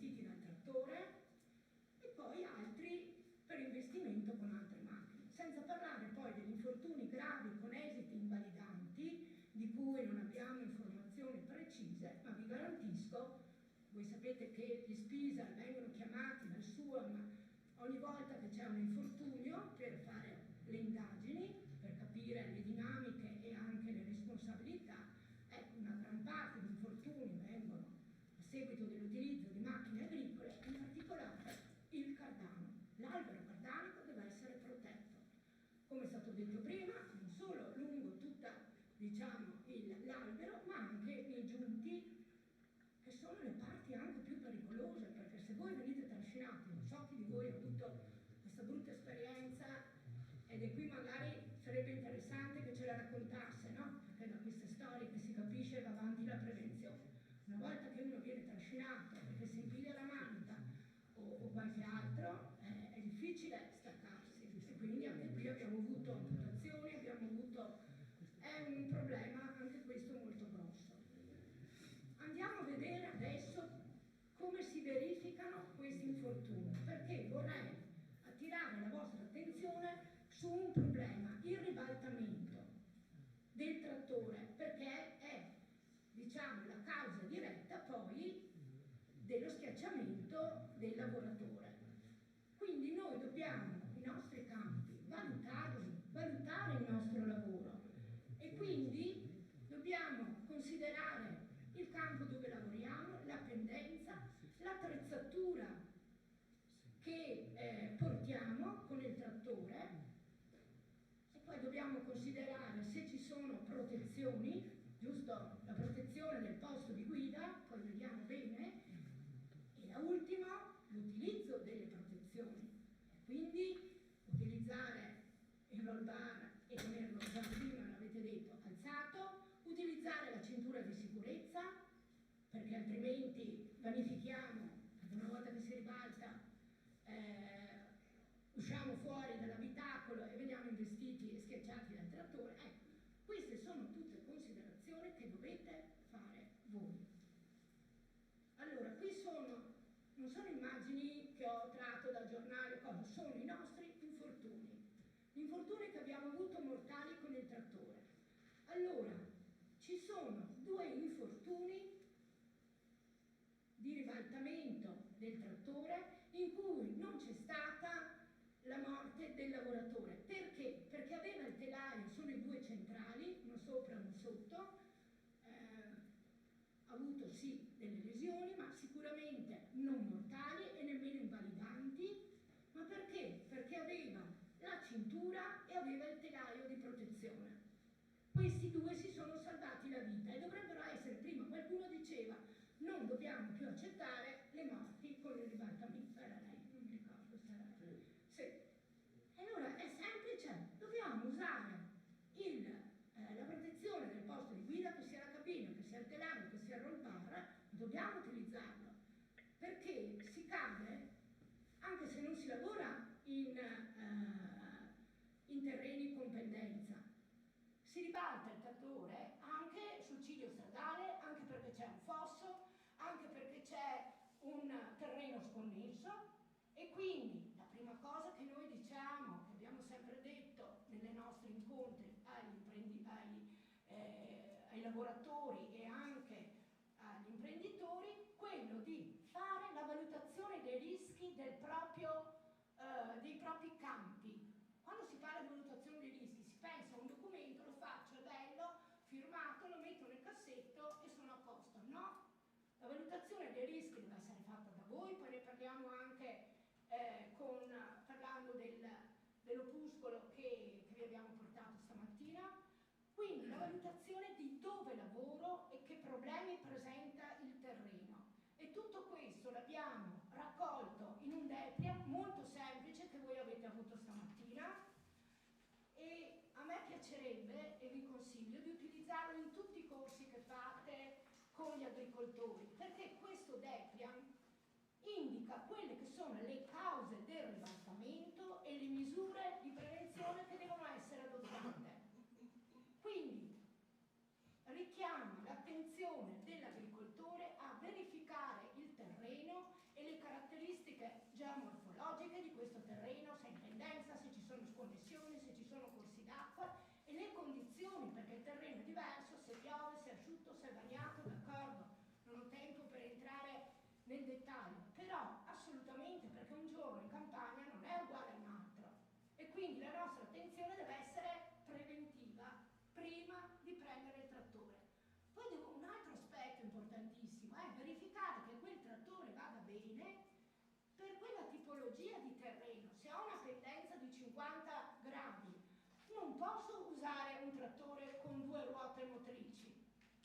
userò un trattore cingolato. So già quello che mi volete dire, ma noi non abbiamo un trattore per tutte le stagioni.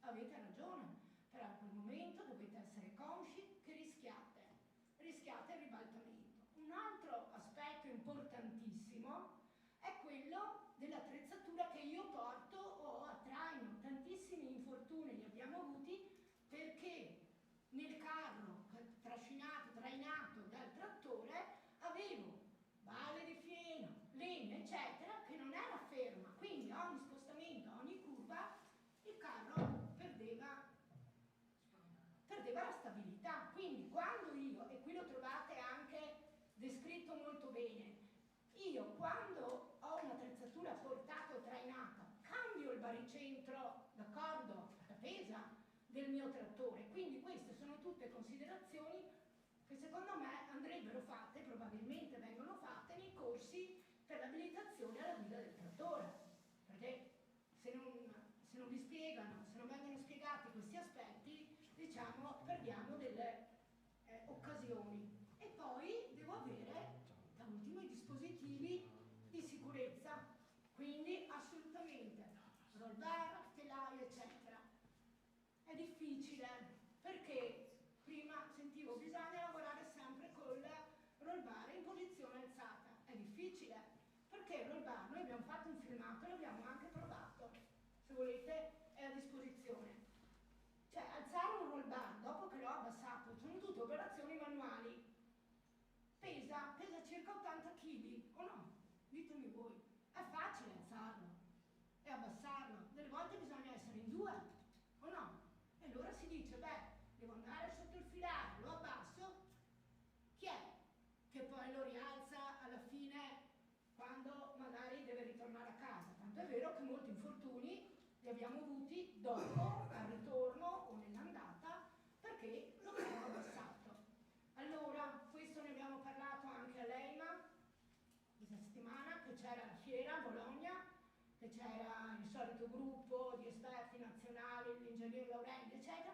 Bisogna trovare un sistema, caspita, siamo nel 2020, giusto? 21, bisogna trovare un sistema che con una leva si alza e premendo, schiacciando il bottone si abbassa, non ci vorrà mica un esperto. Perché questo non c'è ancora? Non esiste ancora, e io me lo domando, anche perché infortuni di questo tipo, come è stato detto prima, non sono mica di questi ultimi anni, sono sempre quelli, negli anni 50 che troviamo, è una storia già scritta. Da ultimo, l'operatore alla guida, che deve essere formato, perché se io non ho un operatore abilitato, assolutamente vanifico tutto quello che dovevo mettere in piedi prima. Quindi ecco, io volevo proprio che alla fine ci fossero dei ragionamenti da parte vostra su questi punti. Se volete comunque questi DEPLIAN li trovate anche nel sito dell'ULSS 9, andate ULSS 9 Scaligera, Spisa, nella pagina dedicata all'agricoltura voi trovate tutto quello che è stato fatto. Una parola sul piano regionale di prevenzione. Dal 1999 ad oggi la Regione Veneto ha sempre posto come prioritaria l'attenzione all'agricoltura e in molti di questi anni sono stata presente come coordinatrice, quindi abbiamo fatto tanti passi in avanti con attività prima di tutto di formazione degli operatori SPISAL per cercare di avere un livello omogeneo di valutazione del rischio ma anche di controllo. Facciamo vigilanza nelle fiere, perché purtroppo alcuni ci siamo resi conto che le macchine agricole delle volte non presentano già alla nascita le misure di sicurezza che dovrebbero avere, quindi controlliamo per la segnalazione al Ministero delle macchine in esposizione, facciamo vigilanza sia nei campi sia nelle aziende agricole e controlliamo i trattori. Tanto è stato speso sui trattori, molto è stato fatto sulla formazione e anche sulla produzione di materiale utile per la sicurezza. Ecco, ogni anno controlliamo circa 1000 aziende, con una media di 5-6 mila macchine controllate, direi che la situazione delle aziende, poi vediamo anche gli ultimi controlli, direi che non è, cioè rispetto agli anni passati si vedono i cambiamenti. Noi contravvenzioniamo una media per mancanza soprattutto di dispositivi di protezione, alberi cardanici, trattori eccetera, di 1 su 4 aziende. Quindi cerchiamo di andare anche in coordinamento con gli altri enti, perché voi potete trovare anche l'Ispettorato del Lavoro, perché l'Ispettorato del Lavoro controlla la regolarità del lavoro, poi faremo anche un accenno al problema dello sfruttamento del caporalato, perché stiamo lavorando insieme con l'Ispettorato. Ecco, direi che un'altra attività che stiamo facendo per il Covid è quella, secondo me molto importante, che facciamo con Agribi, l'ente bilaterale. Allora, prima si parlava del ruolo. Il ruolo degli enti è importantissimo. Noi con Agribi a Verona abbiamo un rapporto quasi quotidiano su quelle attività, soprattutto per l'emergenza Covid. Abbiamo lavorato insieme prima per i tamponi, adesso per le vaccinazioni, perché ci sono tantissimi lavoratori immigrati che purtroppo non possono vaccinarsi. Qui con me c'è anche la dottoressa che segue, che è la dottoressa Corrà, che segue proprio le vaccinazioni dell'ente bilaterale. Noi li aiutiamo perché, non avendo magari il codice fiscale o avendo utilizzato vaccini magari non riconosciuti dal nostro portale, no? Diamo veramente, li favoriamo e li inseriamo in un percorso per avere oggi il Green Pass, e ne abbiamo già aiutati, tra virgolette, quanti, Katia?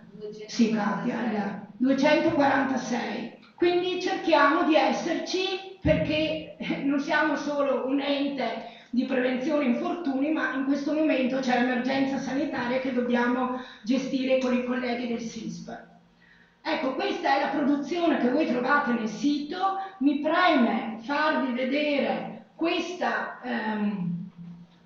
voi vedete in alto a sinistra, questa è la cartella sanitaria di formazione che Agribi ha messo in atto a Verona per gestire sia le visite mediche ai lavoratori e sia la formazione. Quindi loro fanno una media di 1000 lavoratori, sottopongono circa 1000 lavoratori a sorveglianza sanitaria ogni anno, stagionali, perché diciamo l'obiettivo è quello, io direi, di colmare quelle lacune, io le chiamo disuguaglianze di salute, no? Noi dobbiamo garantire ai lavoratori immigrati le stesse condizioni di lavoro e le stesse sicurezze che hanno i nostri lavoratori.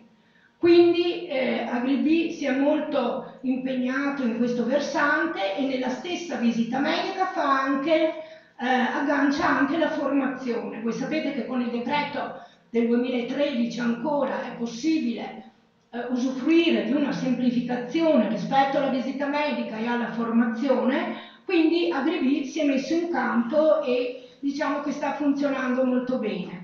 Voi trovate anche un altro testo molto importante, perché riporta tutte le misure di sicurezza delle attrezzature e anche, oltre che di sicurezza, anche di igiene del lavoro, quindi rumore, vibrazione eccetera, che è il manuale per un lavoro sicuro in agricoltura, che è già stato distribuito negli anni scorsi, migliaia e migliaia di copie. E da ultimo vediamo adesso quello che gli è stato distribuito stamattina. Allora, questo è frutto di un lavoro del gruppo nazionale, del gruppo interregionale. Noi come Veneto l'abbiamo stampato, abbiamo a disposizione i fondi che ogni anno ha la direzione prevenzione per l'attività di prevenzione in agricoltura. Questo è uno strumento importantissimo perché ne abbiamo stampati circa 4.000 copie e poi troverete entro un mese, lo troverete anche nelle diverse lingue, come vedete qui, in arabo, rumeno, indiano, francese e inglese. Questo è uno strumento per il supporto della valutazione dei rischi, cioè prende in esame tutte le lavorazioni di raccolta della frutta e della verdura e vi dice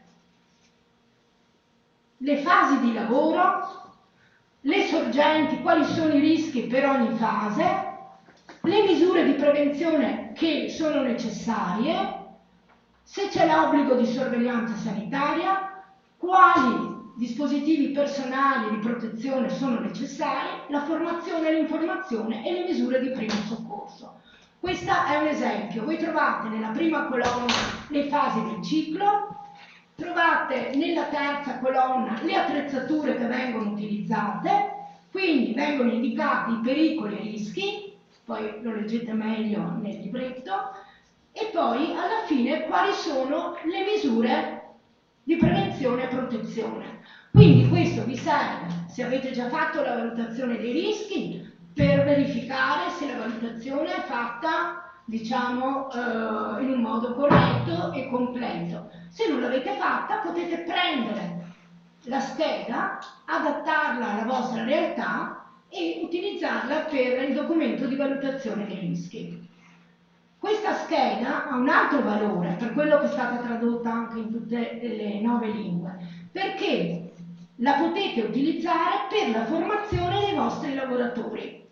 Quindi avete lavoratori immigrati che arrivano all'ultimo momento, c'è difficoltà di fare formazione, prendete questa scheda, gliela spiegate, se poi l'avrete nelle diverse lingue avrete anche facilità, perché voi sapete che il decreto 81 non si accontenta di dire dovete fare formazione, ma si aggiunge anche una frase, formazione comprensibile, quindi diciamo questo è un aiuto non indifferente. Ultima parte. Niente? No, mi cambio. Allora, 2 parole, perché quando si parla, secondo me le parole sono senz'altro utilissime, però le immagini, secondo me, rendono molto di più. Giusto? Perché le parole sono soggettive, l'immagine è oggettiva di quello che si vede. Noi abbiamo partecipato, molti SPISA del Veneto hanno partecipato insieme con l'Ispettorato del Lavoro e l'OIM, che è l'Organizzazione dell'Immigrazione, a una campagna europea per il contrasto del caporalato e dello sfruttamento. Pensavamo che i problemi grossi di igiene, di salubrità degli ambienti, di condizioni di lavoro degli agricoltori appartenessero, è stato detto anche stamattina, a certe regioni del sud. No signore, mi dispiace, ma ci sono anche le regioni del nord e il Veneto purtroppo, non faccio pubblicità diciamo negativa, però lo devo dire. Quindi noi abbiamo partecipato a questa campagna perché il tasso di lavoro irregolare stimato dall'INAIL nel 2018 era molto elevato, 24%, quindi sapete che, l'avete sentito tante volte, regolarità del lavoro significa irregolarità del lavoro significa mancata sicurezza, perché un lavoratore in nero non ha avuto formazione, non ha avuto sorveglianza sanitaria, non è preso in considerazione come lavoratore. Ecco, quindi diciamo che l'agricoltura è uno dei settori in cui è più alto il tasso di lavoro irregolare, questi sono i dati che poi io vi lascio, e questo è il controllo che abbiamo fatto in 10 aziende insieme con l'Ispettorato del Lavoro. Allora, in 2 aziende su 10 abbiamo trovato attrezzature prive dei requisiti di sicurezza. Io direi che è andata bene, cioè le aziende cominciano a mettersi in regola con la sicurezza delle attrezzature. Lo stesso con la consegna dei dispositivi personali di protezione e lo stesso sulla valutazione dei rischi. Quindi per me questo è un dato positivo, ve lo garantisco. Quindi abbiamo fatto dei miglioramenti. Quello che adesso va valutato sono le condizioni di questi lavoratori, le condizioni igieniche di dove vanno a dormire e di dove, ma in alloggi che vengono messi a disposizione dalle aziende. Queste sono le condizioni, per quello che dicevo che forse le immagini contano di più delle parole. Noi non possiamo permetterci nella nostra società di trattare gli agricoltori, soprattutto immigrati, in questo modo, e quindi abbiamo preso provvedimenti rispetto a queste aziende, e quindi adesso il problema si concentra sì sulle macchine, ma anche dei nostri controlli si concentrano delle condizioni, avere spogliatoi, avere servizi igienici, adesso con il Covid avere acqua, disinfettanti, cioè devono essere considerati alla stregua di tutti gli altri lavoratori, e questo è un problema a cui dobbiamo rispondere assolutamente. Ecco, nel nuovo piano nazionale della prevenzione c'è un punto destinato, e questo è l'ultimo punto che sto concludendo, un piano specifico destinato ai cantieri, all'edilizia, e uno all'agricoltura. Questo piano prevede una cosa molto importante che è stata detta prima: noi dobbiamo anche accompagnare le aziende. Allora, mettiamo insieme il ruolo degli SPISA, di controllori, ispettori, ci vogliono, no? Come sulle strade abbiamo la polizia, sappiamo che purtroppo ci vogliono i controllori. Però prima io ti spiego, ti do delle istruzioni, ti dico quello che devi fare, e questo è il nuovo piano mirato di prevenzione. Quindi noi faremo degli incontri con le aziende, dando gli strumenti del controllo. Gli strumenti sono il libretto che vi ho detto prima per un lavoro sicuro, è questo che vi ho dato per il lavoro stagionale, e poi si lascia un po' di tempo alle aziende per organizzarsi e si procede al controllo. Questo è quanto prevede il nuovo piano di prevenzione. È chiaro però che se succede un infortunio o c'è una segnalazione di grosso pericolo, non posso farvi il piano mirato. Se c'è l'infortunio, l'intervento deve essere immediato. Ecco, quindi poi si parlerà di quali sono gli scenari, vi butto giù, futuri per l'agricoltura sicura. Sicuramente, ve li cito per punti, e così oggi avremo modo di discutere: la revisione delle macchine agricole, un decreto che dal 2015 è rimasto là, fermo in un cassetto, il contrasto del caporalato e del lavoro irregolare, iniziative di contrasto delle disuguaglianze, quindi formazione e sorveglianza sanitaria per tutti i lavoratori quando è necessario, però per tutti, sia stagionali che a tempo indeterminato, e poi garantire quelle condizioni di salubrità, degli spogliatoi, delle mense, a tutti i lavoratori, a tutte le aziende agricole. Quindi, diciamo, queste saranno le nostre prospettive future.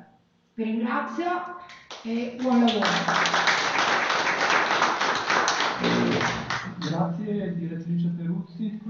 Passiamo alla direttrice Angela Maffeo.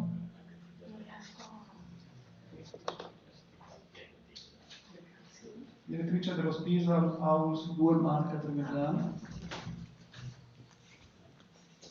Una relazione sulla sicurezza del lavoro nel vigneto, tutela della salute in relazione all'uso di prodotti fitosanitari.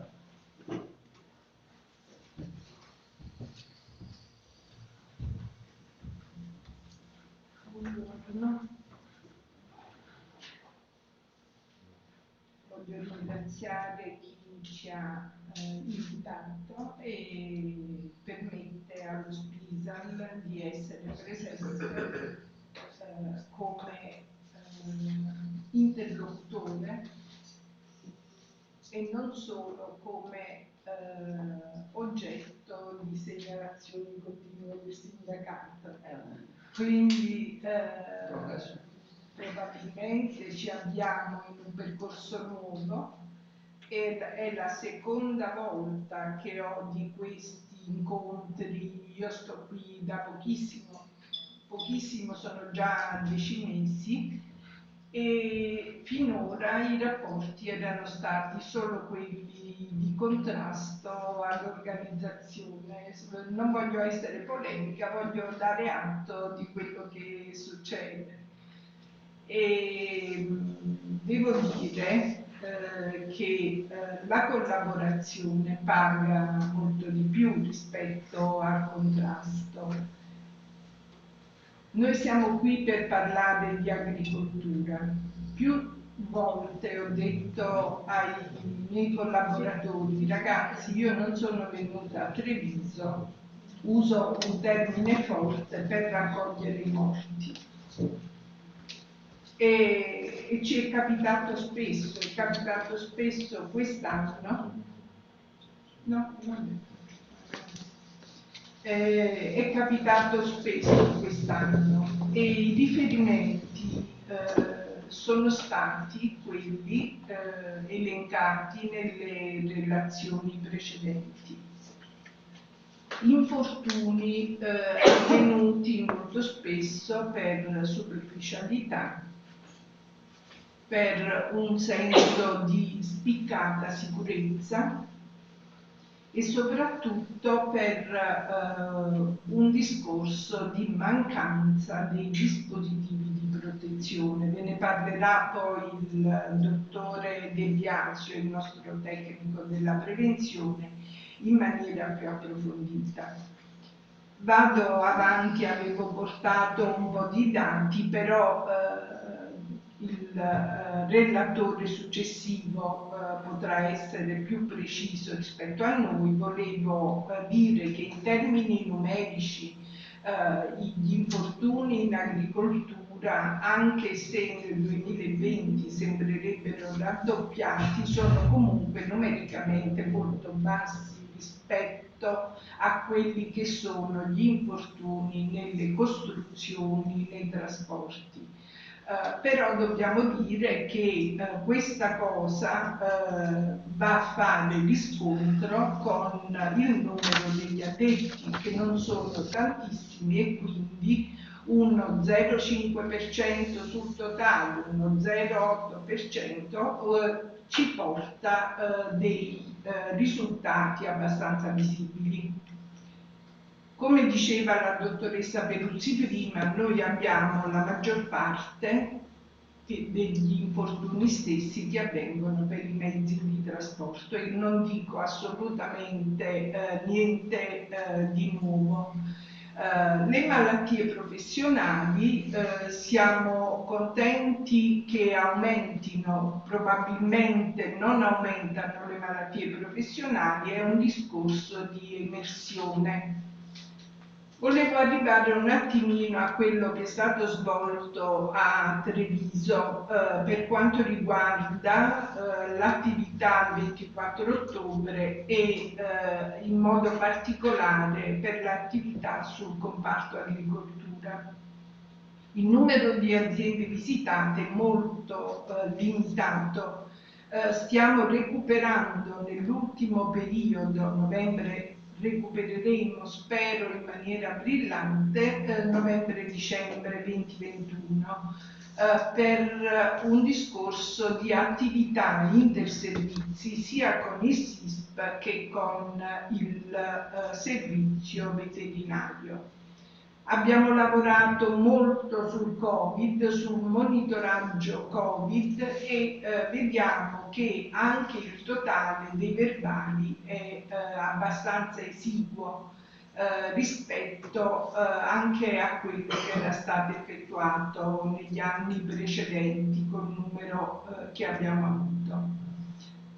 Perché l'agricoltura, come abbiamo detto, ci sono stati infortuni, soprattutto in lavoratori di età avanzata, collaboratori familiari, e quindi c'è stato soprattutto un riscontro di trovare, non in occasione di lavoro, tanti infortuni mortali che sono stati registrati per la provincia di Treviso riguardavano familiari dell'imprenditore, oppure quello che ancora abbiamo visto, come diceva la dottoressa Peruzzi, c'è stata la presenza spesso di cooperative o contoterzisti stranieri di giovane età, arrivati da poco, assolutamente non formati, che addirittura non parlavano nemmeno la nostra lingua.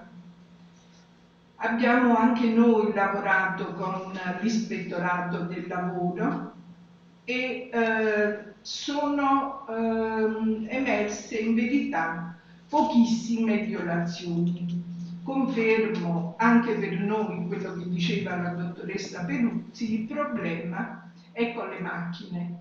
Il problema è con le macchine, abbiamo trovato addirittura quasi un ente pubblico che in passato effettuava vendita e noleggio di macchine agricole, che aveva venduto e noleggiato macchine sprovviste di tutti i dispositivi di protezione. Quindi abbiamo sanzionato anche questo ente e si procede in questo modo. Spero negli anni prossimi di riuscire a fare delle campagne sempre su input della Peruzzi, che ci ha dato già una buona formazione, devo ringraziarti Manuela, perché appena arrivata abbiamo avuto i nostri che hanno partecipato al corso organizzato da Verona per la regione e veramente ha avuto un buon riscontro anche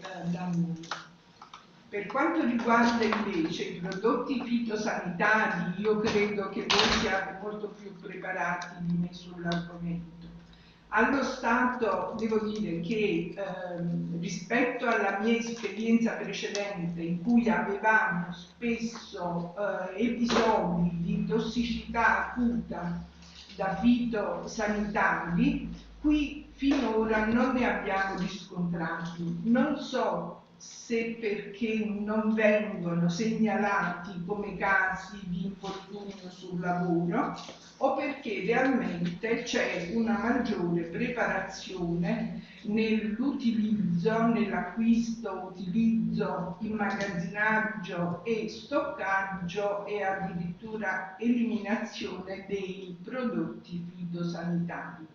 Probabilmente c'è una maggiore attenzione a questa cosa. Vado velocemente perché passo poi la parola a Gianluca Del Biasio. Il fatto che cosa sono i prodotti fitosanitari, su che cosa agiscono. Noi ci troviamo spesso ad avere dei problemi per quanto riguarda la tossicità acuta, dovuta soprattutto al discorso della inalazione.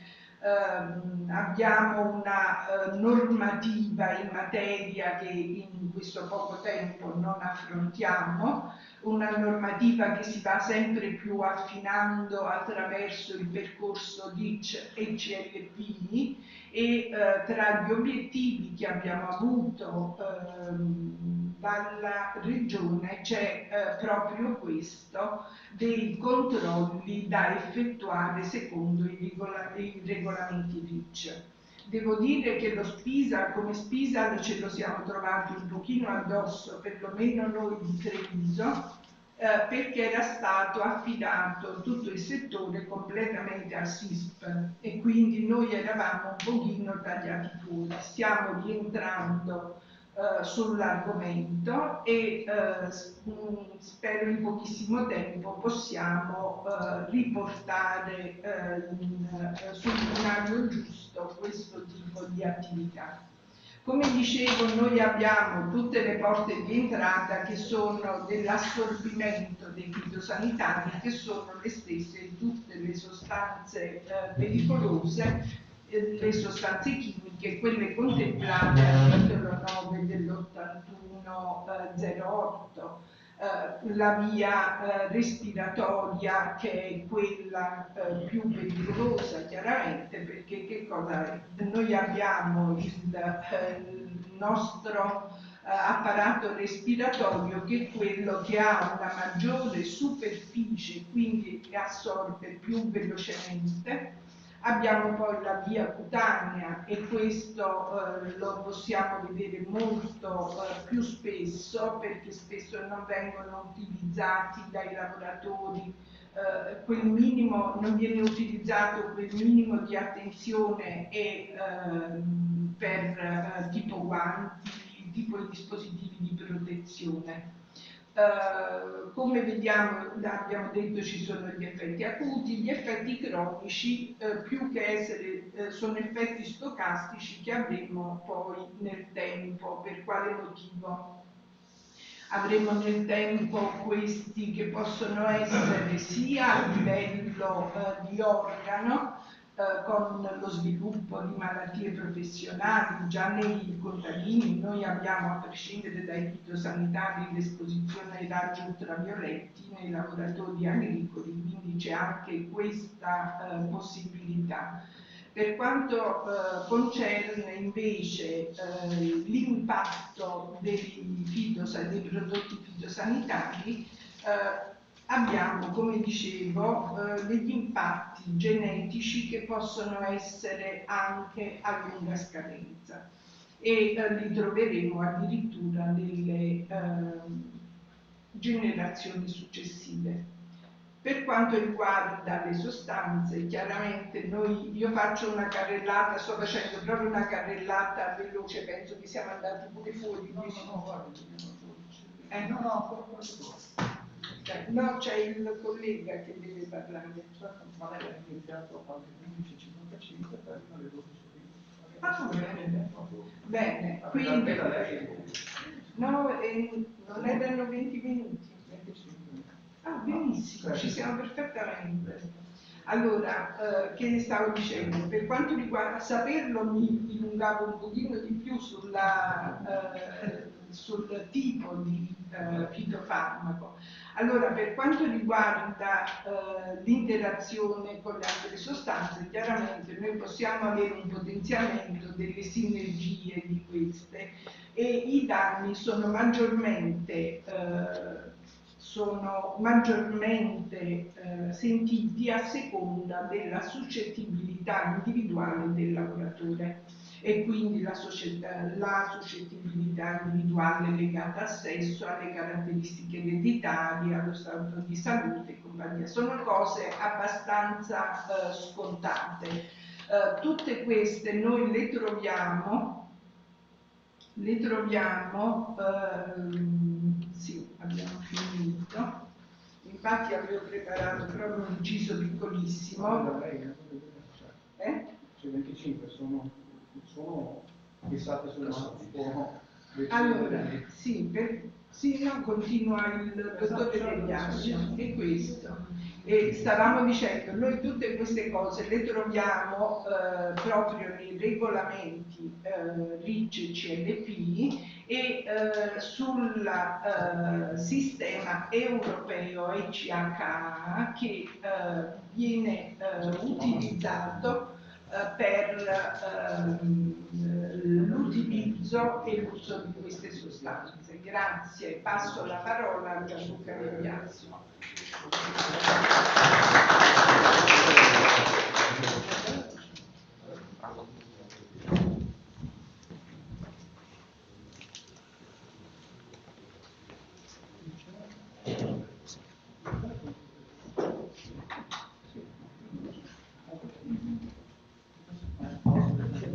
Buongiorno a tutti, mi hanno già presentato, insomma io faccio la parte operativa, farò un discorso più operativo che magari serve agli stessi datori di lavoro o lavoratori esperti che guardano il datore di lavoro nelle mansioni proprie quotidiane, e parlando della sicurezza nel vigneto. Allora, ovviamente, come accennava prima la dottoressa Peruzzi, per valutare una mansione propria o varie fasi della mansione o attrezzature o attrezzi o procedure che svolgiamo quotidianamente nelle nostre aziende, cosa dobbiamo considerare? Dobbiamo considerare innanzitutto le fasi stesse, le sorgenti di pericolo. Qui come sorgenti di pericolo, se iniziamo a pensare tutto quello che facciamo da quando ci vestiamo per andare in campo a quando siamo nel vigneto, ne abbiamo migliaia. E soprattutto per queste sorgenti di pericolo nel concretizzare poi i pericoli e i rischi derivati da questi, senza dubbio il manuale che è stato diffuso dal gruppo agricoltura che ha spiegato la dottoressa Cruzzi prima, può aiutarci a avere una base per valutare tutto questo. Poi ovviamente dobbiamo considerare tutti i rischi di interferenza e le misure che abbiamo adottato per arginare questi rischi. In primis tecniche, poi organizzative fino ad arrivare ai dispositivi di protezione individuale. Sicurezza del vigneto, le fasi, se per chi opera in questo campo le avete bene in mente, quindi realizzazione dell'impianto, potatura, architettatura e legatura dei tralci, eliminazione e raccolta dei sermenti, manutenzione, concinazione, lavorazione del terreno, eccetera. Avendo poco tempo ho pensato di trattare la fase che più coinvolge sicuramente datori di lavoro e lavoratori e che più soprattutto crea delle interferenze nelle lavorazioni, che di conseguenza poi con delle malgestioni portano ovviamente agli infortuni gravi. E questa fase è la vendemmia. Nel manuale troverete la scheda, se volete già consultarlo, visto che l'avete di fronte, potete già consultarlo, lo guardiamo assieme, trovate la scheda della raccolta annuale delle uve da vino. Ovviamente qui già la stessa, partendo dalla valutazione dei rischi e dall'ambiente dove viene applicato, pensate un vigneto nella parte alta di Valle Oviadene a un vigneto nella pianura trevigiana o veneziana, insomma, i rischi sono un po' diversi. Nella parte alta di Valle Oviadene si vedono vigneti che addirittura bisogna tenersi ai pali portanti per reggersi e vendemmiare, insomma. Nella parte bassa invece magari vengono tolti tutta una serie di rischi utilizzando un'attrezzatura per la vendemmia che è la vendemmiatrice. Già qui vedete che l'intervento di un'attrezzatura vendemmiatrice automatica va a togliere tutte quelle interferenze che invece sono nella parte alta dei vigneti lavorati a mano degli operatori che intervengono e nello stesso tempo anche tutte le attrezzature che intervengono in queste operazioni. Andiamo a analizzare le singole operazioni. Se vedete chi segue da casa in streaming oppure chi è qui è già di fronte, chi segue da casa può consultarlo anche nei siti internet, come diceva prima la dottoressa Peruzzi dell'azienda Scaligera o anche di altre aziende che hanno pubblicato il manuale. Chi ci segue da qua, insomma, vado avanti. Andando avanti vediamo che ci sono i pericoli, i rischi e le misure di prevenzione. Andiamo a ragionare su questi. Pensiamo a un attrezzo semplice, la forbice da potatura, la forbice da vendemmia normale. Dall'esperienza che abbiamo, ovviamente di forbici per la vendemmia se ne trovano di qualsiasi forma, dimensione, fino a quelle utilizzate anche dai macellai per diciamo, pulire animali.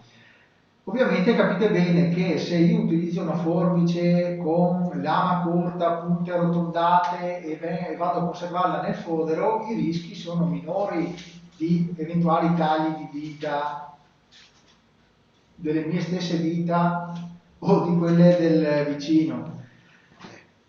Quindi anche un semplice attrezzo come la forbice può causare infortuni, sono infortuni lievi, semplici, ma a volte capita anche qualche taglio di tendini e lì ovviamente il recupero può essere, c'è ma è molto più lungo. Quindi come si può arginare questo rischio? Utilizzando un'attrezzatura più accorta dedicata solo a quella mansione e anche istruendo ovviamente il personale che ci lavora. Pensate anche qui l'interferenza principale nel taglio appunto dell'uva qual è? È avere, per una vendemmia completa, avere una persona parte e l'altra al filare. Ovviamente lo scopo è tirare giù tutta l'uva, parte l'altra al filare, ho maggior vista del frutto e quindi riesco ad avanzare con la vendemmia. Ovviamente tante volte io guardo lo stesso frutto che sta guardando quello dell'altra parte e il primo che arriva con la mano in automatismo arrivo a tagliargli le dita. Anche qui ovviamente è un'operazione semplice, sempre fatta nelle nostre campagne, nei nostri vitini, che però può causare ovviamente l'infortunio, il taglio. Posso avere dei guanti ovviamente che vanno a limitare questo, sì, ci sono dei guanti in commercio come dispositivi di protezione individuale per questo rischio residuo da taglio che mi possono resistere appunto al taglio di una forbice. Tante volte sappiamo bene che, o meglio, la realtà che si vedono, raramente si vedono dei guanti nel taglio per la sensibilità del frutto, eccetera, però anche qui una bella scelta accurata di P in commercio, si trovano guanti che danno sensibilità maggiore, che riesco a prendere il frutto e mi evitano questo tipo di taglio. E questo abbiamo aggiunto un altro elemento oltre alla testatura, l'organizzazione del flusso di lavoro. Se io invece di mettere due operazioni, due persone vicine una parte all'altra, le lascio da un filare all'altro oppure a una distanza equa, in maniera da evitare appunto questa interferenza, posso limitare sicuramente questi danni e interferenza. E un'altra cosa da non sottovalutare, soprattutto in terreni scoscesi come pensiamo nella parte alta del Trevigiano o in altre parti della regione, parto dalla parte alta del Trevigiano perché è familiare, svolgo vigilanza diciamo in quel territorio, quindi mi è più familiare, ma sicuramente in altri vitini anche della parte di Vicenza, Verona sicuramente ci sono problematiche del genere. Ovviamente percorsi non sempre idonei tra un vigneto all'altro, diciamo presenza di muretti o capezzanie ripide senza dovute magari dotare di adeguati scalini eccetera o di adeguate scarpe antiscivolo per lavorare in questi terreni, ovviamente non tardano ad arrivare anche scivolamenti con conseguenti fratture eccetera in questi terreni, anche per l'umidità eccetera dell'erba. Ovviamente tra le attrezzature abbiamo parlato prima, affrontato bene la trattrice agricola, che sicuramente in queste lavorazioni dà problemi sicuramente anche questa di interferenza, perché con la trattrice agricola passo con la bena in mezzo ai vigneti dove ci sono a fianco a me le persone che stanno vendemmiando oppure che mi stanno caricando la bena con i secchi.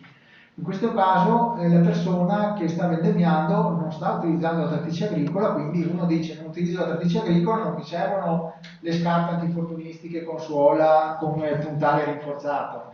In realtà se io sto vendemmiando e mi passa in fianco la bena e la trattrice agricola con bena e nelle dinamiche di lavorazione del vigneto non si accorge che io mi sto girando per caricare il secchio, anche qui ho problemi di schiacciamento. Schiacciamento che con un puntale rinforzato, agendo direttamente sul pneumatico della trattrice, tante volte riesce a evitarmi nella parte terminale, che chiamiamo schiacciamento la parte terminale del piede, o a scansarmelo. Se non lo ho, come gran parte dei casi in cui si vedono questi infortuni, ma ho delle semplici scarpe da ginnastica, capite bene che le lesioni alla parte frontale del piede sono particolarmente rilevanti. Un'altra attrezzatura che mi sento di dire o di far pensare insomma in questa valutazione di rischi è il carro. Il carro raccogli frutta. Noi pensiamo carro raccogli frutta tale quale, in realtà il carro raccogli frutta sappiamo bene nelle nostre pelusere che è un carro normale con legni, tavole improvvisate, sbalzi laterali per permettere appunto di arrivare meglio al grappolo. Cosa succede? Stratonata del trattore, sbilanciamento dell'operatore, ordinariamente ogni anno abbiamo casi gravi di infortuni, non per per quanto cadute dall'alto, perché diciamo l'altezza è relativa, ma in quanto la persona che cade, dove cade? Cade sul sbalzo, cade sulla cassetta, con conseguenti fratture delle coste, oppure nelle persone magari un po' più massicce anche del bacino. Già verificato quotidianamente, ordinariamente ogni anno ci sono questi tipi di infortuni.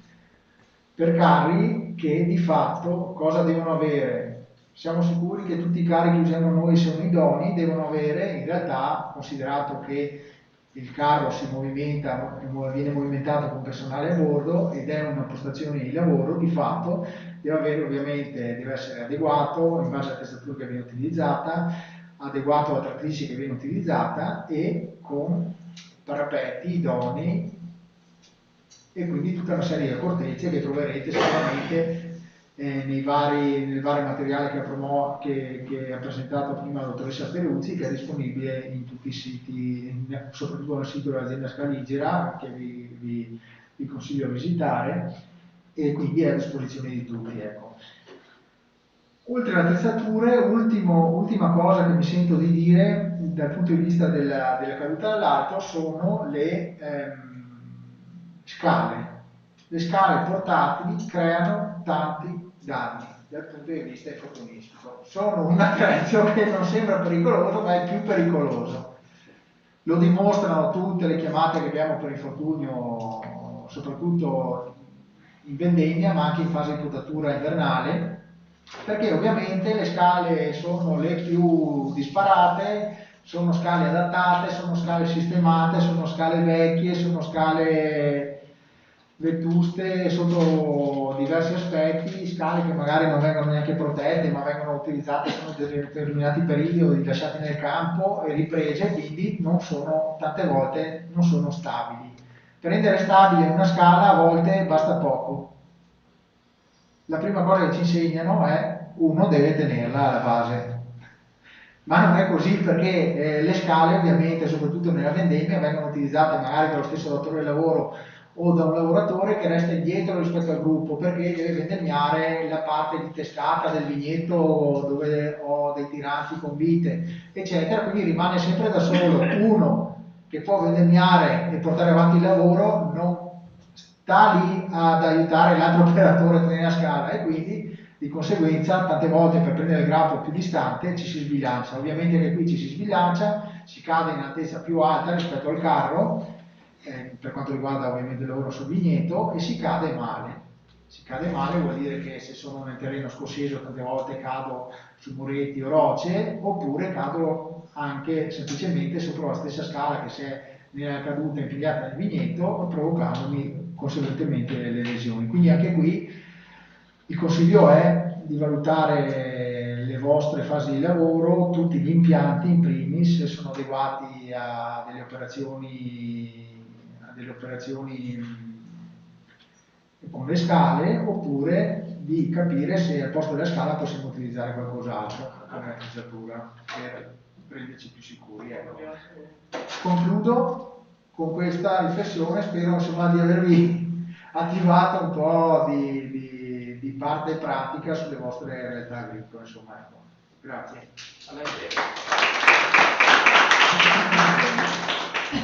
Ringraziamo il dottor Gianluca De Biasio e diamo la parola a Franco Polosa di INAIL Regionale Veneto. Una relazione per la salute e la sicurezza in agricoltura, incentivi all'innovazione tecnologica, bambini, obiettivi e storia dello strumento al servizio della sicurezza. Sono queste giuste. Neanche un bacio per piacere. Sì. No.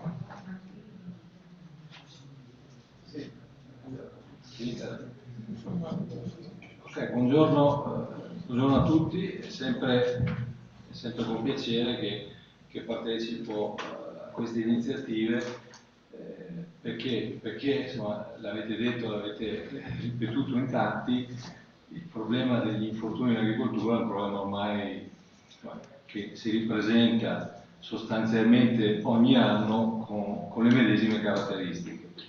Io in realtà sono in parte confortato e in parte vi devo dire anche sconfortato, perché come diceva Manuela Peruzzi, le immagini colpiscono molto più delle parole. Ecco, io quelle immagini è una ventina di anni che le vedo quando ci troviamo in queste occasioni a parlare di infortuni in agricoltura, e sono convinto purtroppo che quelle immagini siano anche recenti, purtroppo sì. Cioè, io mi ricordo immagini uguali, diciamo simili ma sostanzialmente uguali, nel corso, diciamo, degli ultimi, perlomeno dei miei 20 anni, cioè io 22 anni che sono in INE, più o meno dalla stessa data che mi trovo a partecipare a incontri di questo tipo insieme con la dottoressa Peruzzi, e sostanzialmente le modalità di accadimento sono sempre quelle. Un'altra cosa vi devo dire che mi ha veramente sconfortato, ma questo da un punto di vista, se vogliamo, che prescinde anche dagli infortuni sul lavoro, è vedere le condizioni in cui vengono tenuti dei lavoratori. Ecco, lì non è tanto un problema di sicurezza sul lavoro, perché la sicurezza sul lavoro è qualcosa che va oltre quello che abbiamo visto, perché non si può assolutamente parlare di sicurezza sul lavoro quando una persona riposa, si lava e si veste in ambienti del genere, perché è vero che la sicurezza del lavoro non può prescindere da una regolarità del lavoro, ma lì siamo a uno stadio ancora molto precedente alla regolarità del lavoro, lì siamo alla regolarità della vita umana, per cui ecco, stiamo parlando di situazioni veramente che nel nostro territorio saranno situazioni limite, siamo abituati a vederle più in territori diversi dal nostro, però insomma il fatto che ci siano anche nei nostri territori è qualcosa che credo debba far riflettere.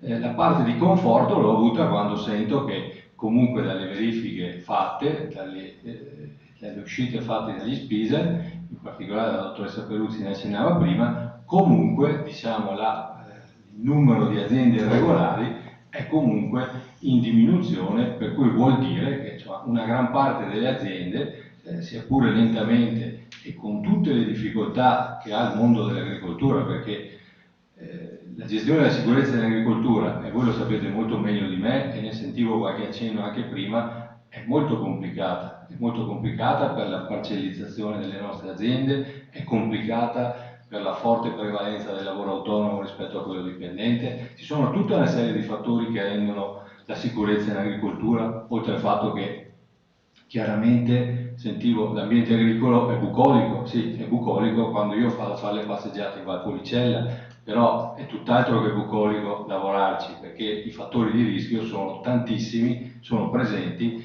e a volte possono essere anche imprevedibili. Quello che poi io magari su alcune cose, visto che diciamo un po' di infortuni sul lavoro si è già parlato, volevo solo portare alcuni dati, perché poi è dai dati che dobbiamo partire anche per impostare quelle che sono le politiche di prevenzione più coerenti, più efficaci e più mirate. Questo è l'andamento infortunistico, non sto parlando solo di agricoltura, questo è un grafico complessivo che riguarda l'andamento infortunistico dal 2008 al 2020.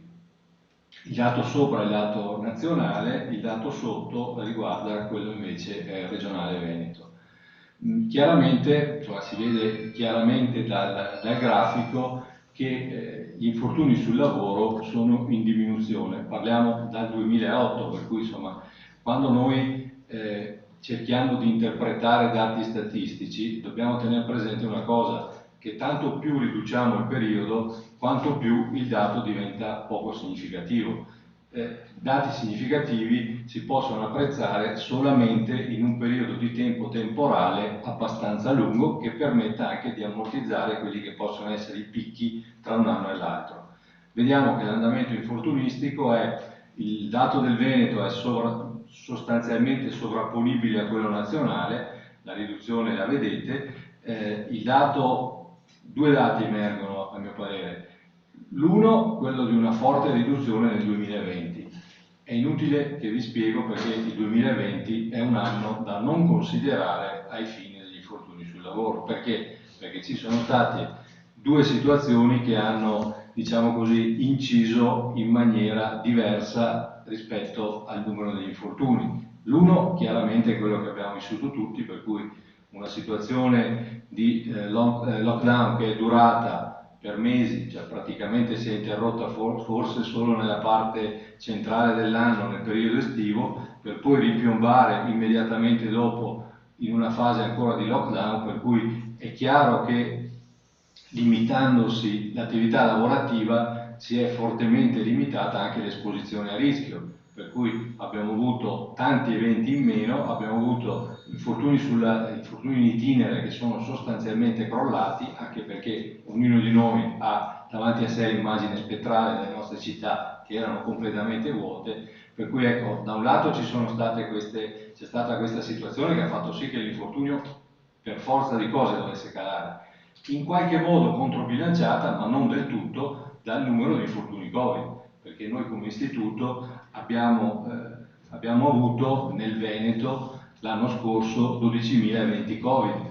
Ora 12.000 sui circa 65.000 eventi complessivi, insomma, sono una buona parte, ma che comunque non sono mai andati a compensare quello che invece è stato la riduzione infortunistica, dovuta però sostanzialmente non all'attività di prevenzione, non a un miglioramento della situazione, ma semplicemente un effetto indotto di quello che è stato il lockdown. Questi sono i dati invece riferiti 2016-2020, riferiti specificamente all'agricoltura. Qui vediamo, cioè, anche il 2020 è stato chiaramente un anno difficile anche per l'agricoltura, perché poi anche l'agricoltura ha sofferto della situazione pandemica che abbiamo vissuto l'anno scorso. Chiaramente un po' meno, almeno i dati dell'Istat ci dicono che l'agricoltura ha comunque sofferto un po' meno, perché l'occupazione in qualche modo ha tenuto, e lo stesso Istat ci dice che nel corso dei primi mesi del 2021 diciamo che il prodotto sta aumentando in maniera più importante rispetto al prodotto lordo dell'intero territorio nazionale, per cui ecco, c'è una certa vivacità in agricoltura e questo chiaramente si rifletterà inevitabilmente anche sul fenomeno infortunistico. Comunque vediamo i dati 2016-2020. Il dato del 2020 vede una diminuzione, gli infortuni complessivi nella regione Veneto sono 2.377, con un calo quindi rispetto agli anni precedenti, un calo significativo. In realtà il calo in questo caso è dovuto sostanzialmente alle motivazioni che dicevo prima, perché praticamente la situazione è sovrapponibile a quella degli eventi occorsi a tutti i settori produttivi. I mortali come vedete la serie dei mortali è intorno ai 10, 11, a volte qualche anno con 12-13, l'anno scorso abbiamo avuto un evento mortale e qui occorre aprire una parentesi perché quando parliamo di eventi mortali è chiaro che i nostri dati non sono sovrapponibili a quelli dello SPISE per un motivo fondamentale. Ci sono tanti casi di eventi mortali che accadono nei nostri campi che accadono a carico di lavoratori che non sono coperti da assicurazione INE, sono normalmente lavoratori abbastanza avanti con gli anni, abbiamo avuto casi anche di situazioni di lavoratori, perché io li definisco comunque lavoratori che hanno sofferto di un evento mortale anche in età molto avanzata. Come tutti sapete, la tutela INE c'è nel momento in cui c'è l'iscrizione previdenziale all'INPS, perché la tutela in agricoltura ha questo meccanismo particolare, per cui se non c'è l'iscrizione all'INPS non c'è neanche la tutela assicurativa INE. Questo chiaramente non vuol dire che non siano eventi mortali accaduti sul lavoro, ma semplicemente dice quali sono le discrasie fra questi due dati, perché altrimenti almeno quando parliamo di dati credo che dovremmo ragionare su un'unica lingua e dare i dati in maniera coerente. L'agricoltura chiaramente, l'abbiamo detto più volte, è un settore sicuramente che non ha un impatto da un punto di vista, diciamo così, numerico e percentuale di forza lavoro molto importante, però ha un impatto molto molto importante in tema di di infortuni sul lavoro. Per tutto quello che abbiamo detto prima, la difficoltà di fare formazione, la parcellizzazione delle aziende agricole, l'utilizzo di macchinari a volte non obsoleti, insomma, quando ci occupiamo di bandi ISI che prevedono, come sapete, il finanziamento di trattori con la rottamazione del vecchio, ci troviamo di fronte a delle rottamazioni di trattori vecchi che sono, non voglio dire, ma forse quasi della seconda guerra mondiale, cioè abbiamo veramente dei reperti che fra un po' diventeranno reperti archeologici e questi vengono usati, immagino, per cui è chiaro che utilizzare macchinari così obsoleti porta a delle condizioni di non sicurezza molto molto molto elevate. Per cui abbiamo detto, e poi l'agricoltura è oggettivamente un campo d'azione molto pericoloso, perché al di là dell'aspetto bucolico ci sono parti del nostro territorio, non solo il territorio trevigiano, anche il territorio vicentino, anche il territorio veronese, la stessa, cioè sia dalla parte di Soave che dalla parte della Valpolicella, come sapete bene ci sono vigneti che vanno in collina, per cui la situazione è comunque oggettivamente pericolosa. Questo invece è, diciamo, l'ultimo scorcio per quanto riguarda l'andamento infortunistico e riguarda i primi 8 mesi di quest'anno sui primi 8 mesi dell'anno scorso. E su questo in qualche modo sulla stampa, non tanto per quanto riguarda l'agricoltura, ma per un discorso più complessivo, diciamo che chiaramente si vede in modo molto chiaro un forte aumento degli infortuni sul lavoro. È chiaro che quello che dicevo prima vale a rovescio per quest'anno, nel senso fare confronti con l'anno 2020 è poco significativo da un punto di vista statistico. Mi vergogno quasi a usare il termine statistico quando si parla di eventi infortunistici, però quando parliamo di numeri occorre anche metterci d'accordo. Mettere a confronto un anno tra virgolette normale, perché neanche il 2021 sarà un anno significativo dal punto di vista degli infortuni sul lavoro, con un anno in cui abbiamo vissuto un'emergenza mondiale è veramente poco significativo, può rischiare di essere fuorviante. I dati che vediamo adesso ci faranno arrivare sostanzialmente, non voglio fare previsioni, ma faranno arrivare sostanzialmente sui numeri del 2019, che erano molto vicini ai numeri del 2018, che erano a loro volta molto vicini a quelli del 2017. Per cui la situazione da questo punto di vista non è in peggioramento, però ahimè non è neanche in miglioramento.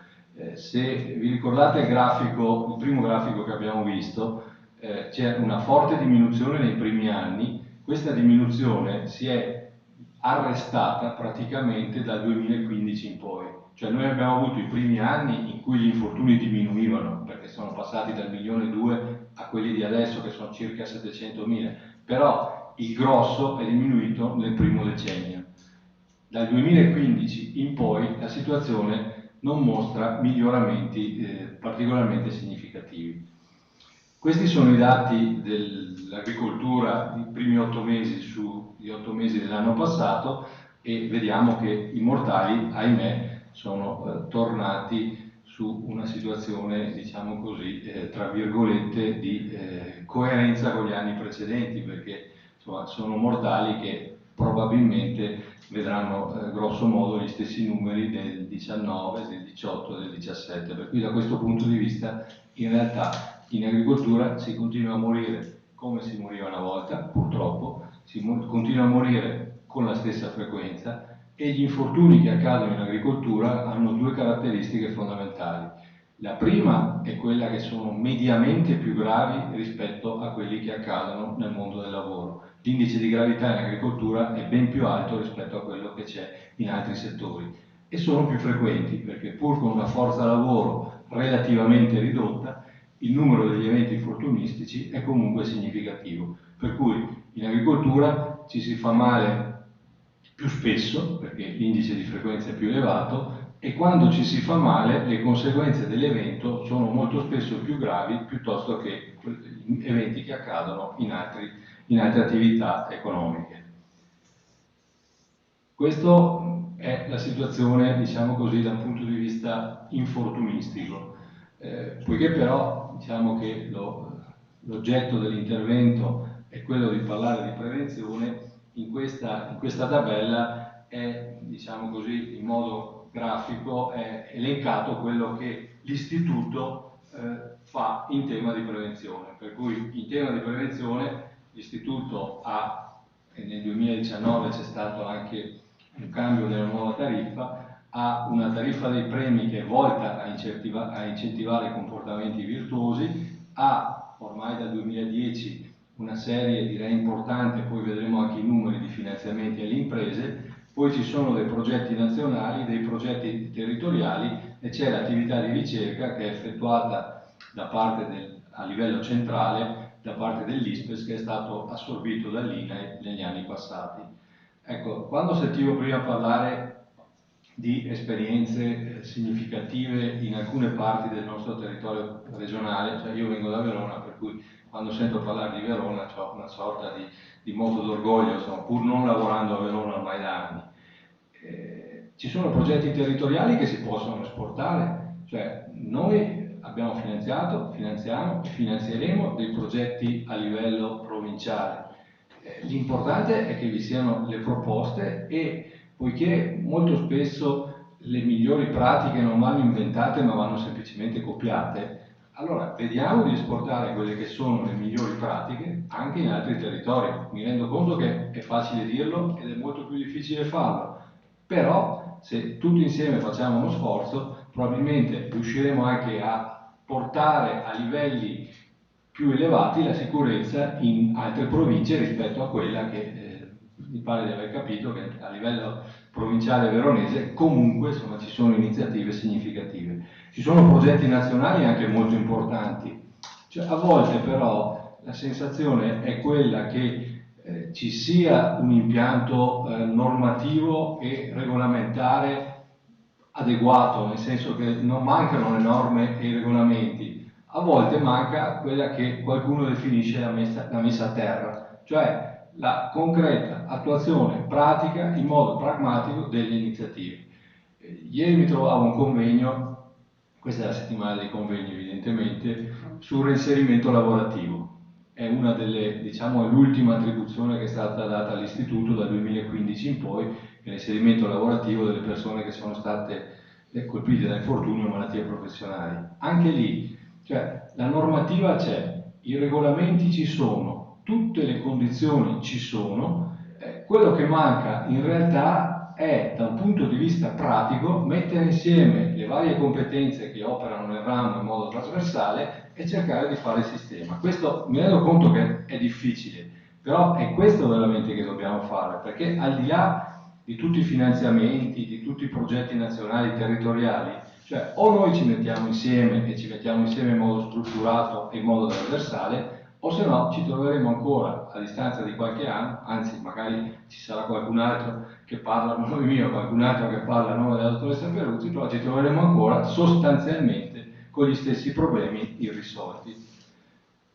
Parliamo di l'oscillazione del tasso, direi che per la specificità delle assicurazioni in agricoltura non è rilevante, semplicemente per la totalità delle aziende l'oscillazione del tasso è uno sconto che viene dato alle aziende virtuose che investono in sicurezza, che hanno meno infortuni e che effettuano interventi migliorativi in tema di salute e sicurezza.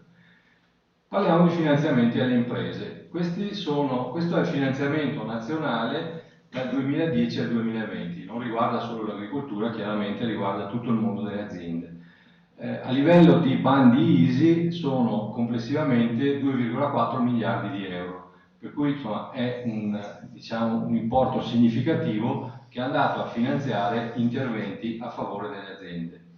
Per quanto riguarda l'agricoltura abbiamo, in questo momento stiamo rendicontando, anzi ormai la rendicontazione è andata avanti molto, per cui siamo in fase ormai di chiusura del bando, il bando ISI Agricoltura 2019 che aveva 65 milioni a livello nazionale e 6 milioni e 8 a livello veneto. Vedremo poi, ma immagino che sia una cosa che voi conosciate, cosa andiamo a finanziare con questi fondi. Ecco qui è la specifica veneta. Allora, il bando ISI Agricoltura 2019-2020, che è quello che del quale stiamo concludendo l'iter, aveva 6 milioni e 8 circa di budget. Abbiamo finanziato finora 162 progetti. Questi progetti poi, come sappiamo, riguardano la sostituzione di macchine, per cui è proprio quello che serve per abbattere il rischio infortunistico in agricoltura. È chiaro che, insomma, se io penso al numero, immagino, sterminato di trattori non a norma che ci sono, è chiaro che non sono numeri che possono contribuire da soli, però anno dopo anno comunque è un rinnovo continuo del parco macchine che opera in agricoltura. Questa è la situazione nei vari anni, per cui abbiamo avuto dal 2016, in realtà nel 2016 e nel 2019 abbiamo avuto 2 bandi dedicati, mentre nel 2017 e 2018 la parte relativa all'agricoltura era un asse del bando ISI generalista, e la stessa cosa sarà quest'anno. Il bando uscirà a fine dicembre e per l'agricoltura, come vi dirò, c'è anche qualche novità che credo possa essere apprezzabile. Il bando FIPIT invece, devo dire la verità, per quanto riguarda il Veneto è stato, insomma, non voglio dire un fallimento, però insomma, non ha avuto l'impatto che ci aspettavamo, perché alla fine il numero delle domande pervenute è stato relativamente basso. Si trattava di adeguamento e messa a norma dei sistemi di protezione e dei sistemi di ritenzione, però insomma, abbiamo finanziato poche domande e abbiamo sostanzialmente, per evitare di trasferire fondi ad altre regioni, abbiamo sostanzialmente girato i fondi sull'edilizia e sull'estrazione dei materiali lapidei, per cui i fondi di agricoltura sono andati in parte a finanziare altri settori, ma perché non ci sono state domande, non erano pervenute domande sufficienti. Allora, i finanziamenti del bando INAI, come ripeto, uscirà a breve, probabilmente entro Natale uscirà il bando relativo all'anno prossimo, per cui ecco, l'invito è quello di partecipare, perché comunque anche i fondi vengono poi redistribuiti sulla base delle istanze pervenute alle varie regioni, per cui più domande vi sono, poiché magari, ed è successo anche l'anno scorso, in altre regioni ci sono meno domande, i fondi vengono riattribuiti alle regioni che hanno più domande, e il Veneto potrebbe essere una di queste. Come sapete viene utilizzata la procedura valutativa a sportello, che ormai diciamo viene utilizzata sostanzialmente per quasi tutte le procedure a bando, che dà la possibilità di riuscire a rendicontare e a erogare i finanziamenti nel giro di un anno e mezzo, tenendo conto che l'azienda ha un anno di tempo dall'ammissione al finanziamento all'effettuazione pratica del progetto oggetto di finanziamento. Diciamo che i tempi sono molto ristretti, e infatti adesso stiamo finendo di pagare, immagino entro l'anno pagheremo tutto il bando 2019-2020. Questa è praticamente la delibera del nostro Consiglio di Indirizzo e Vigilanza, ci dà l'idea di quello che sarà il bando ISI. Il bando ISI, che uscirà fra un mese, sarà così suddiviso. Per quanto riguarda l'agricoltura come vedete rientra nell'asse 5, per cui le micro e piccole imprese operanti nel settore della produzione agricola primaria, e rientra, e non rientrava fino all'anno scorso, rientra neanche nell'asse 3, nei progetti di bonifica di materiali contenenti amianto, perché ci sono nelle nostre campagne un numero, io li vedo, ce ne sono tanti, capannoni che vengono utilizzati chiaramente per le attività agricole, che hanno il tetto in amianto. Questa possibilità verrà data anche alle aziende agricole, quelle di cui abbiamo dato cenno, cioè le micro e piccole imprese, per bonificare questi capannoni che servono per l'attività agricola. Chiaramente il rischio di amianto e poi un rischio di patologie di origine professionale, mesotelioma e quant'altro. Qui magari andiamo veloce, perché in realtà questo è il bando che uscirà, ma poi quando ci sarà il bando noi ne daremo anche notizia in modo notizia, e anche lì abbiamo fatto e faremo delle attività anche di informazione e di ausilio per utilizzare al meglio questi fondi, perché noi i fondi li mettiamo a disposizione e vorremmo che fossero spesi tutti, perché sono tutti fondi che vanno a un'esigenza primaria del settore agricolo, qual è quella del rinnovamento del parco macchine. Queste sono le aziende che possono partecipare, per cui sono le micro e piccole imprese del settore agricolo. L'iniziativa è volta all'acquisto di nuovi macchinari e attrezzature di lavoro che siano, come dice il bando, caratterizzati da soluzioni innovative per abbattere le emissioni inquinanti e per la riduzione sostanzialmente di due rischi. Il rischio di rumorosità è quello derivante dallo svolgimento di attività manuali di movimentazione dei carichi, per cui c'è una misura, abbattere in maniera significativa le emissioni inquinanti, e due rischi che sono la rumorosità e lo svolgimento di operazioni manuali. L'entità del finanziamento complessivo, abbiamo notizie che sarà quest'anno di circa 270-280 milioni di euro, però complessivo a livello nazionale. Immagino che per l'agricoltura ci sarà grosso modo lo stesso budget, per l'agricoltura veneta ci sarà lo stesso budget dell'anno scorso. Il finanziamento è del 50 o del 40% a secondo che si tratti di giovani agricoltori o meno, ed è calcolato sulle spese al netto dell'IVA. Il finanziamento massimo è 60.000 euro, il finanziamento minimo, vabbè, insomma, di questo è quasi inutile parlare, è di 1.000 euro, per cui abbiamo fino a 60.000 euro messi a disposizione per i giovani agricoltori o per imprenditori agricoli.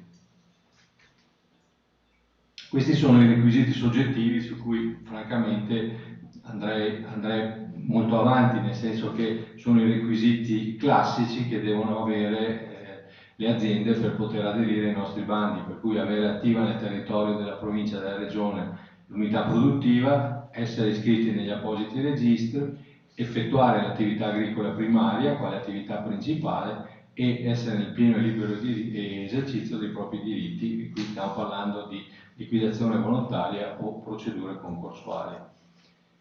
Chiaramente devono essere in regola con il DURC e non devono aver fruito dei finanziamenti relativi ai bandi degli anni passati. Questa è la specifica per avere la qualifica di giovane agricoltore, giovane imprenditore agricolo, per cui a seconda che sia una società semplice o una società di capitali ci sono delle definizioni e delle misure percentuali diverse. Questa è la società di capitali. Il titolare o, per quanto riguarda le imprese che sono costituite in forma societaria, non deve, e anche questa è una indicazione che è presente in tutti i nostri bandi, aver riportato condanne con sentenze passate in giudicato per omicidio colposo, lesioni personali colpose, chiaramente legate alla violazione di norme in tema di salute e sicurezza. E tutti i requisiti devono essere mantenuti anche successivamente alla presentazione della domanda fino alla realizzazione del progetto e alla sua realizzazione. Per la realizzazione del progetto ci sono 365 giorni. In realtà è capitato l'anno scorso, è capitato più di qualche volta che vista anche la situazione pandemica abbiamo concesso in diversi casi una proroga di 6 mesi perché in quel periodo era difficile fare qualunque cosa, per cui era anche difficile rifornirsi e cambiare le macchine. Ecco, questo è quello che prevederà il bando ISI 2021. Quello che posso dire è che il bando ISI va esattamente a incidere su quella che è universalmente riconosciuta una delle cause più impattanti in termini di infortuni sul lavoro, per cui quello che posso dire è di cercare di partecipare in maniera massiva e di riuscire a finanziare così con un 40 o 50% di contributo pubblico a fondo perduto la sostituzione della macchina. E quello che adesso che usciamo da questa bolla pandemica che in qualche modo ci ha tenuti sotto controllo nell'ultimo anno e mezzo, magari vediamo anche di riscoprire dei progetti territoriali, alcuni dei quali insomma, ricordo anche con piacere, cioè, non voglio parlare sempre di Verona, però insomma, sono stato a Verona 6 anni, per cui mi ricordo bene quel progetto destinato agli istituti agrari che secondo me veramente poteva e doveva avere anche uno sviluppo anche negli anni seguenti. Bene, io non voglio, vista anche l'ora tarda, non vorrei annoiarvi con altri finanziamenti, per cui per il momento mi fermerei qui. Grazie. Grazie a Franco Polosa.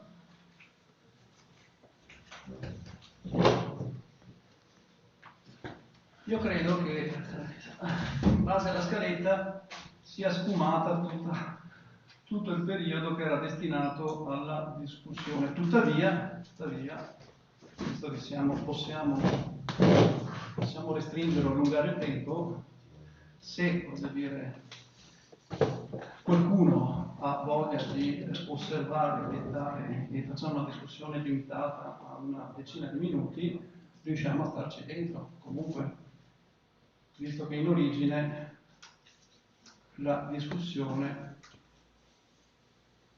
portava via 55 minuti. Quindi a voi la...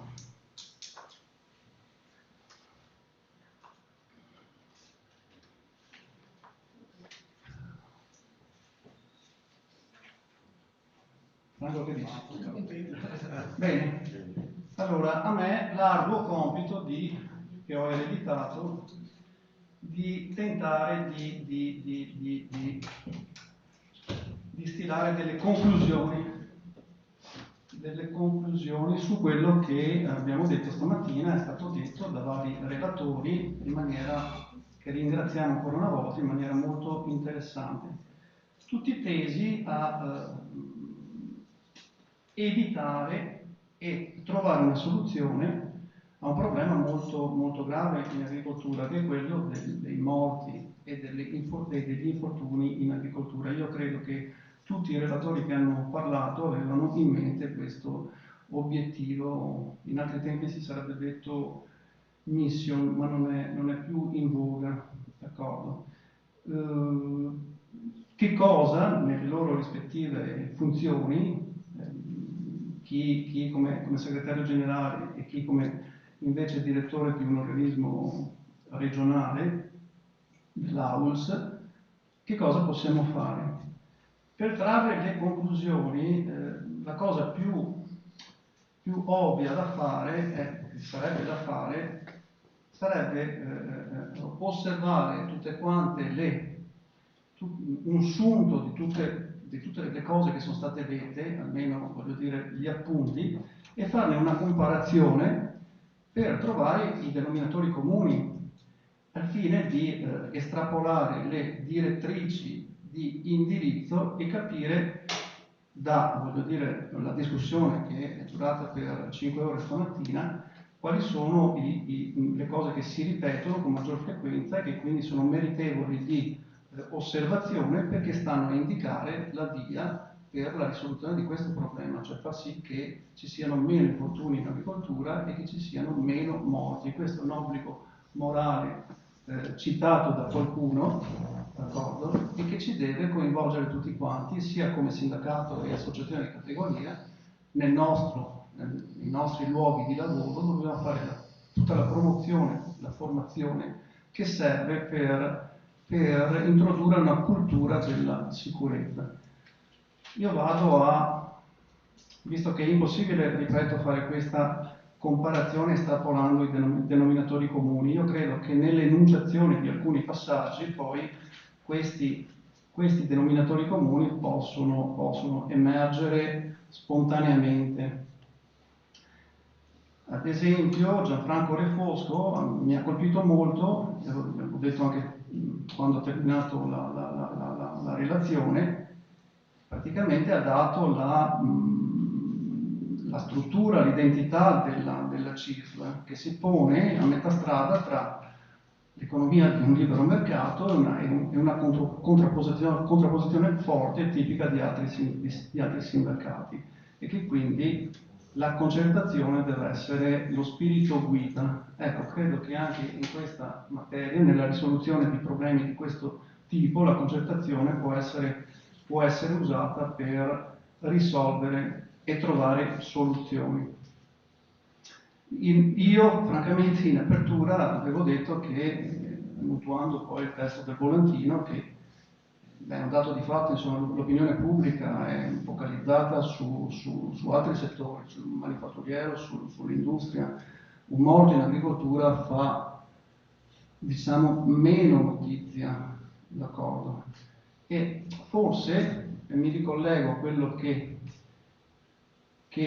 dice Andrea Zanin, segretario generale della FAI Veneto, mi riconosco in quello che dice, perché dice: innanzitutto dobbiamo riconoscere il ruolo dell'agricoltura come comparto strategico, cioè finché non diamo e non facciamo percepire all'opinione pubblica che l'agricoltura non è un settore di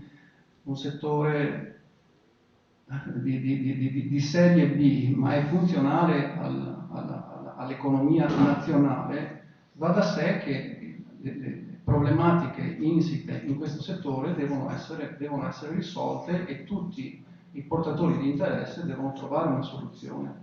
Lui anche notava che ha elencato delle caratteristiche, giustamente sappiamo quali sono. L'agricoltura è caratterizzata da una forte parcellizzazione, lo sappiamo, sono 45.000 imprese, c'è una difficoltà di ricambio generazionale, una forte stagionalità, il 90% delle aziende sono con contratti a termine ed è in corso sì una transizione 4.0, ma lenta, perché prende piede lentamente, e arriva a dire che voglio dire, se non c'è sicurezza, lui dice, se le regole non vengono rispettate, chiaramente.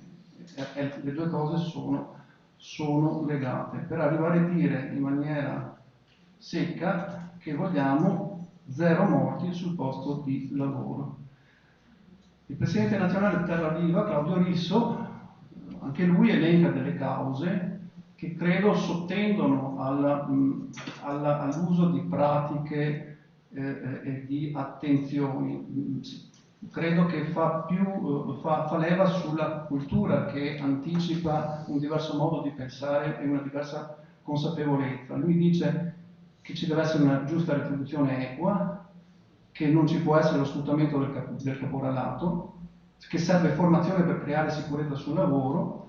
La scuola è un elemento di integrazione, e anche con il patronato, anche con gli enti di formazione IAL va promossa la cultura della sicurezza sul lavoro. Per arrivare a, giustamente tornando ad Andrea Zanin, giustamente lui dice che sono in corso delle campagne pubblicitarie contro lo sfruttamento sul lavoro e una campagna di sensibilizzazione per il corretto lavoro, quindi in funzione di quello che si diceva prima, per cercare di modificare la percezione che la gente ha sul settore primario. E cita la bilateralità, in specifico l'esempio di Verona, che è un esempio funzionante, d'accordo, come un modello che dovrebbe essere importato anche in altre province, che garantisce il fatto che possono essere erogati dei servizi, possono essere forniti dei DPI, cioè degli strumenti di sicurezza, e per consegnare questo materiale ai lavoratori, però incontrandoli. Cioè anche possiamo parlarci addosso, pensare, teorizzare, e poi non, cioè va costituito l'ente e poi va messo a terra, capace di produrre questo servizio. Questo serve sia per la formazione degli imprenditori che per la formazione dei lavoratori. Thomas Alva ha fatto un buon excursus sull'obsolescenza dei macchinari esistenti in agricoltura, e senza tanti giri di parole, per arrivare a dire che gli infortuni che ci sono dovuti a danni da macchine, le amputazioni sono per gli organi in movimento, sempre il maledetto giunto cardanico non protetto, la cinghia trasmissione che ti risucchia, e il ribaltamento delle trattrice. Questi, l'ho sentito dire anche poi, credo, dal dottor Franco Polosa, che la morale è questa, cioè lui dice: sono 20 anni che sono in questo settore, le fotografie che ho visto prima sono sempre quelle, voglio dire, si continua a morire come una volta per gli stessi motivi, e l'incidenza è significativa, anche se abbiamo meno addetti, in percentuale abbiamo troppi incidenti, quindi è fuorviante vedere che abbiamo pochi. Va sempre fatto il rapporto agli addetti. D'accordo. Thomas,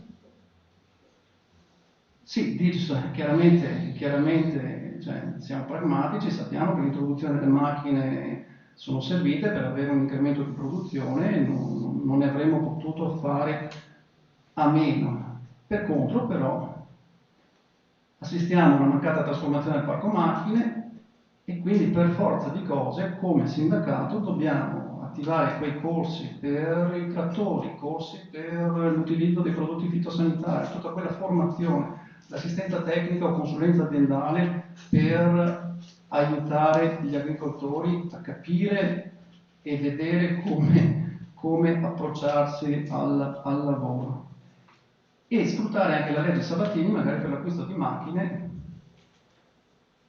con l'industria 4.0, che può essere fatto da aziende agricole con determinate caratteristiche che sfruttano il credito di imposta. Manuela Peruzzi, direttrice dello Spiso Laos 9 Scaligera, riassume 2 obiettivi. Il primo obiettivo è la sicurezza delle macchine, deve esserci, e ci deve essere la revisione del parco macchine. Al punto 2, la formazione dei datori e dei lavoratori. Questi sono le 2, secondo lei, le 2 assi che devono essere perseguite, perché l'imprenditore ha bisogno di formazione. Chiaramente ci sono immigrati con difficoltà a capire, e comunque sostiene, dati alla mano, che l'agricoltura è con più casi mortali. Ci sono 100 casi di ribaltamento del trattore, e il Veneto è la regione che si muore di più. I motivi per cui si muore, e questo è il leitmotiv che troviamo continuamente: si muore per il cardano che deve essere protetto, per la cintura di sicurezza non allacciata, per il telaio di protezione, il roll bar che non è attivo, e quindi quando si ribalta provoca lo schiacciamento.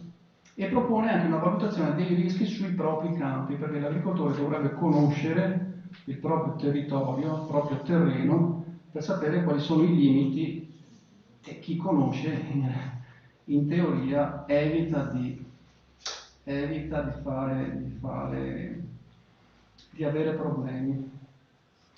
Comunque introduce anche un elemento di positività, perché nell'esercizio del suo ruolo di controllo ha notato che una su 4 aziende vengono controllate per la sicurezza, ce ne sono alcune che sono a posto, quindi c'è un incremento di regolarizzazione. Pone l'importanza sugli opuscoli informativi per la redazione dei DVR, anche lei per la lotta al caporalato, anche in Veneto, che tanti pensano che il Veneto sia una regione esclusa e che sia un problema che riguarda soltanto il sud Italia. Non è così. La dottoressa Angela Maffeo, direttrice dello Spiso House 2 Trevigiana, solleva la preoccupazione sulla mancanza di DPI, e ha fornito una fotografia delle malattie professionali e degli infortuni, elencando le varie tipologie di contaminazione, d'accordo, per contatto, possono essere fatte per contatto, inalazione e ingestione, e che quindi serve, come 30 anni fa si faceva. Mi ricordo che i primi corsi che facevamo su questa materia qua è sempre questa: mettere in guardia dei problemi di contaminazione di prodotti che non sono propriamente vegani.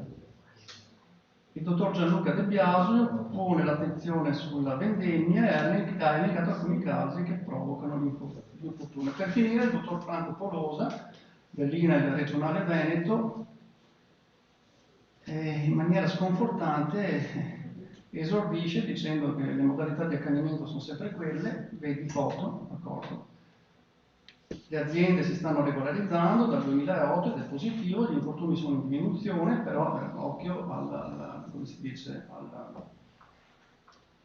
all'abbaglio del 2020 che chiaramente non fa testo, perché notoriamente con un lockdown che c'è stato non è molto significativo statisticamente, visto che non conta per via della pandemia. Si nota dai dati Istat che i primi mesi del 2021 c'è stata l'agricoltura ha incrementato rispetto agli altri settori. Noi solevamo dire che l'agricoltura ha un andamento anticiclico, quindi ci fa piacere notarlo ancora una volta, e che quindi ha una caratteristica di resilienza. Il numero di addetti non è elevato, ma l'incidenza è notevole e gli infortuni impattano molto significativamente. Ritorno al leitmotiv ve lo ripeto, si continua a morire come una volta per gli stessi motivi e l'incidenza è significativa. E poi elenca tutta una serie di strumenti che l'INAIL mette a disposizione per finanziare le imprese, per cambiare le macchine. L'INAIL fa attività di ricerca, fa progetti territoriali e nazionali, di cui un bando EASY, e dice che alcuni progetti potrebbero essere esportati dalla provincia di Verona, di cui mi pare di capire che è un grande tifoso, avendoci lavorato. Ho lavorato per 5 anni a Verona, 5 anni a Palo, ho lavorato a Treviso, a Vicenza. E quindi... Però quando sento parlare che la provincia di Verona ha delle, diciamo così, delle buone pratiche, essendo veronese sono anche orgoglioso. Certo. Quindi porta ad esempio alcuni progetti che possono essere esportati dalla provincia di Verona, ma che però vanno messi a terra con un atteggiamento pragmatico.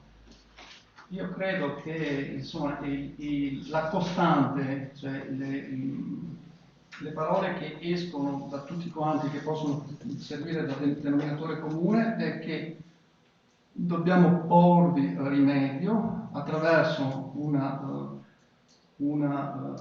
cultura della sicurezza che può essere erogata anche in sedi diversi dal corso di formazione professionale, nelle scuole e altro. E poi le associazioni di categoria con i propri enti di formazione professionale devono continuare a fare i corsi per i trattori, i corsi per i presidi sanitari e fare cultura sulla sicurezza. E Dimensione Agricoltura, che è la nostra società per fare consulenza aziendale, deve porre l'attenzione a queste tematiche per non smettere mai di ripetere fino all'ossessione che lavorare in agricoltura non è, come si diceva prima, un'attività bucolica, è un'attività di impresa che ha a che fare con mezzi tecnici, ha a che fare con presidi sanitari per i quali è richiesta la giusta attenzione. Grazie.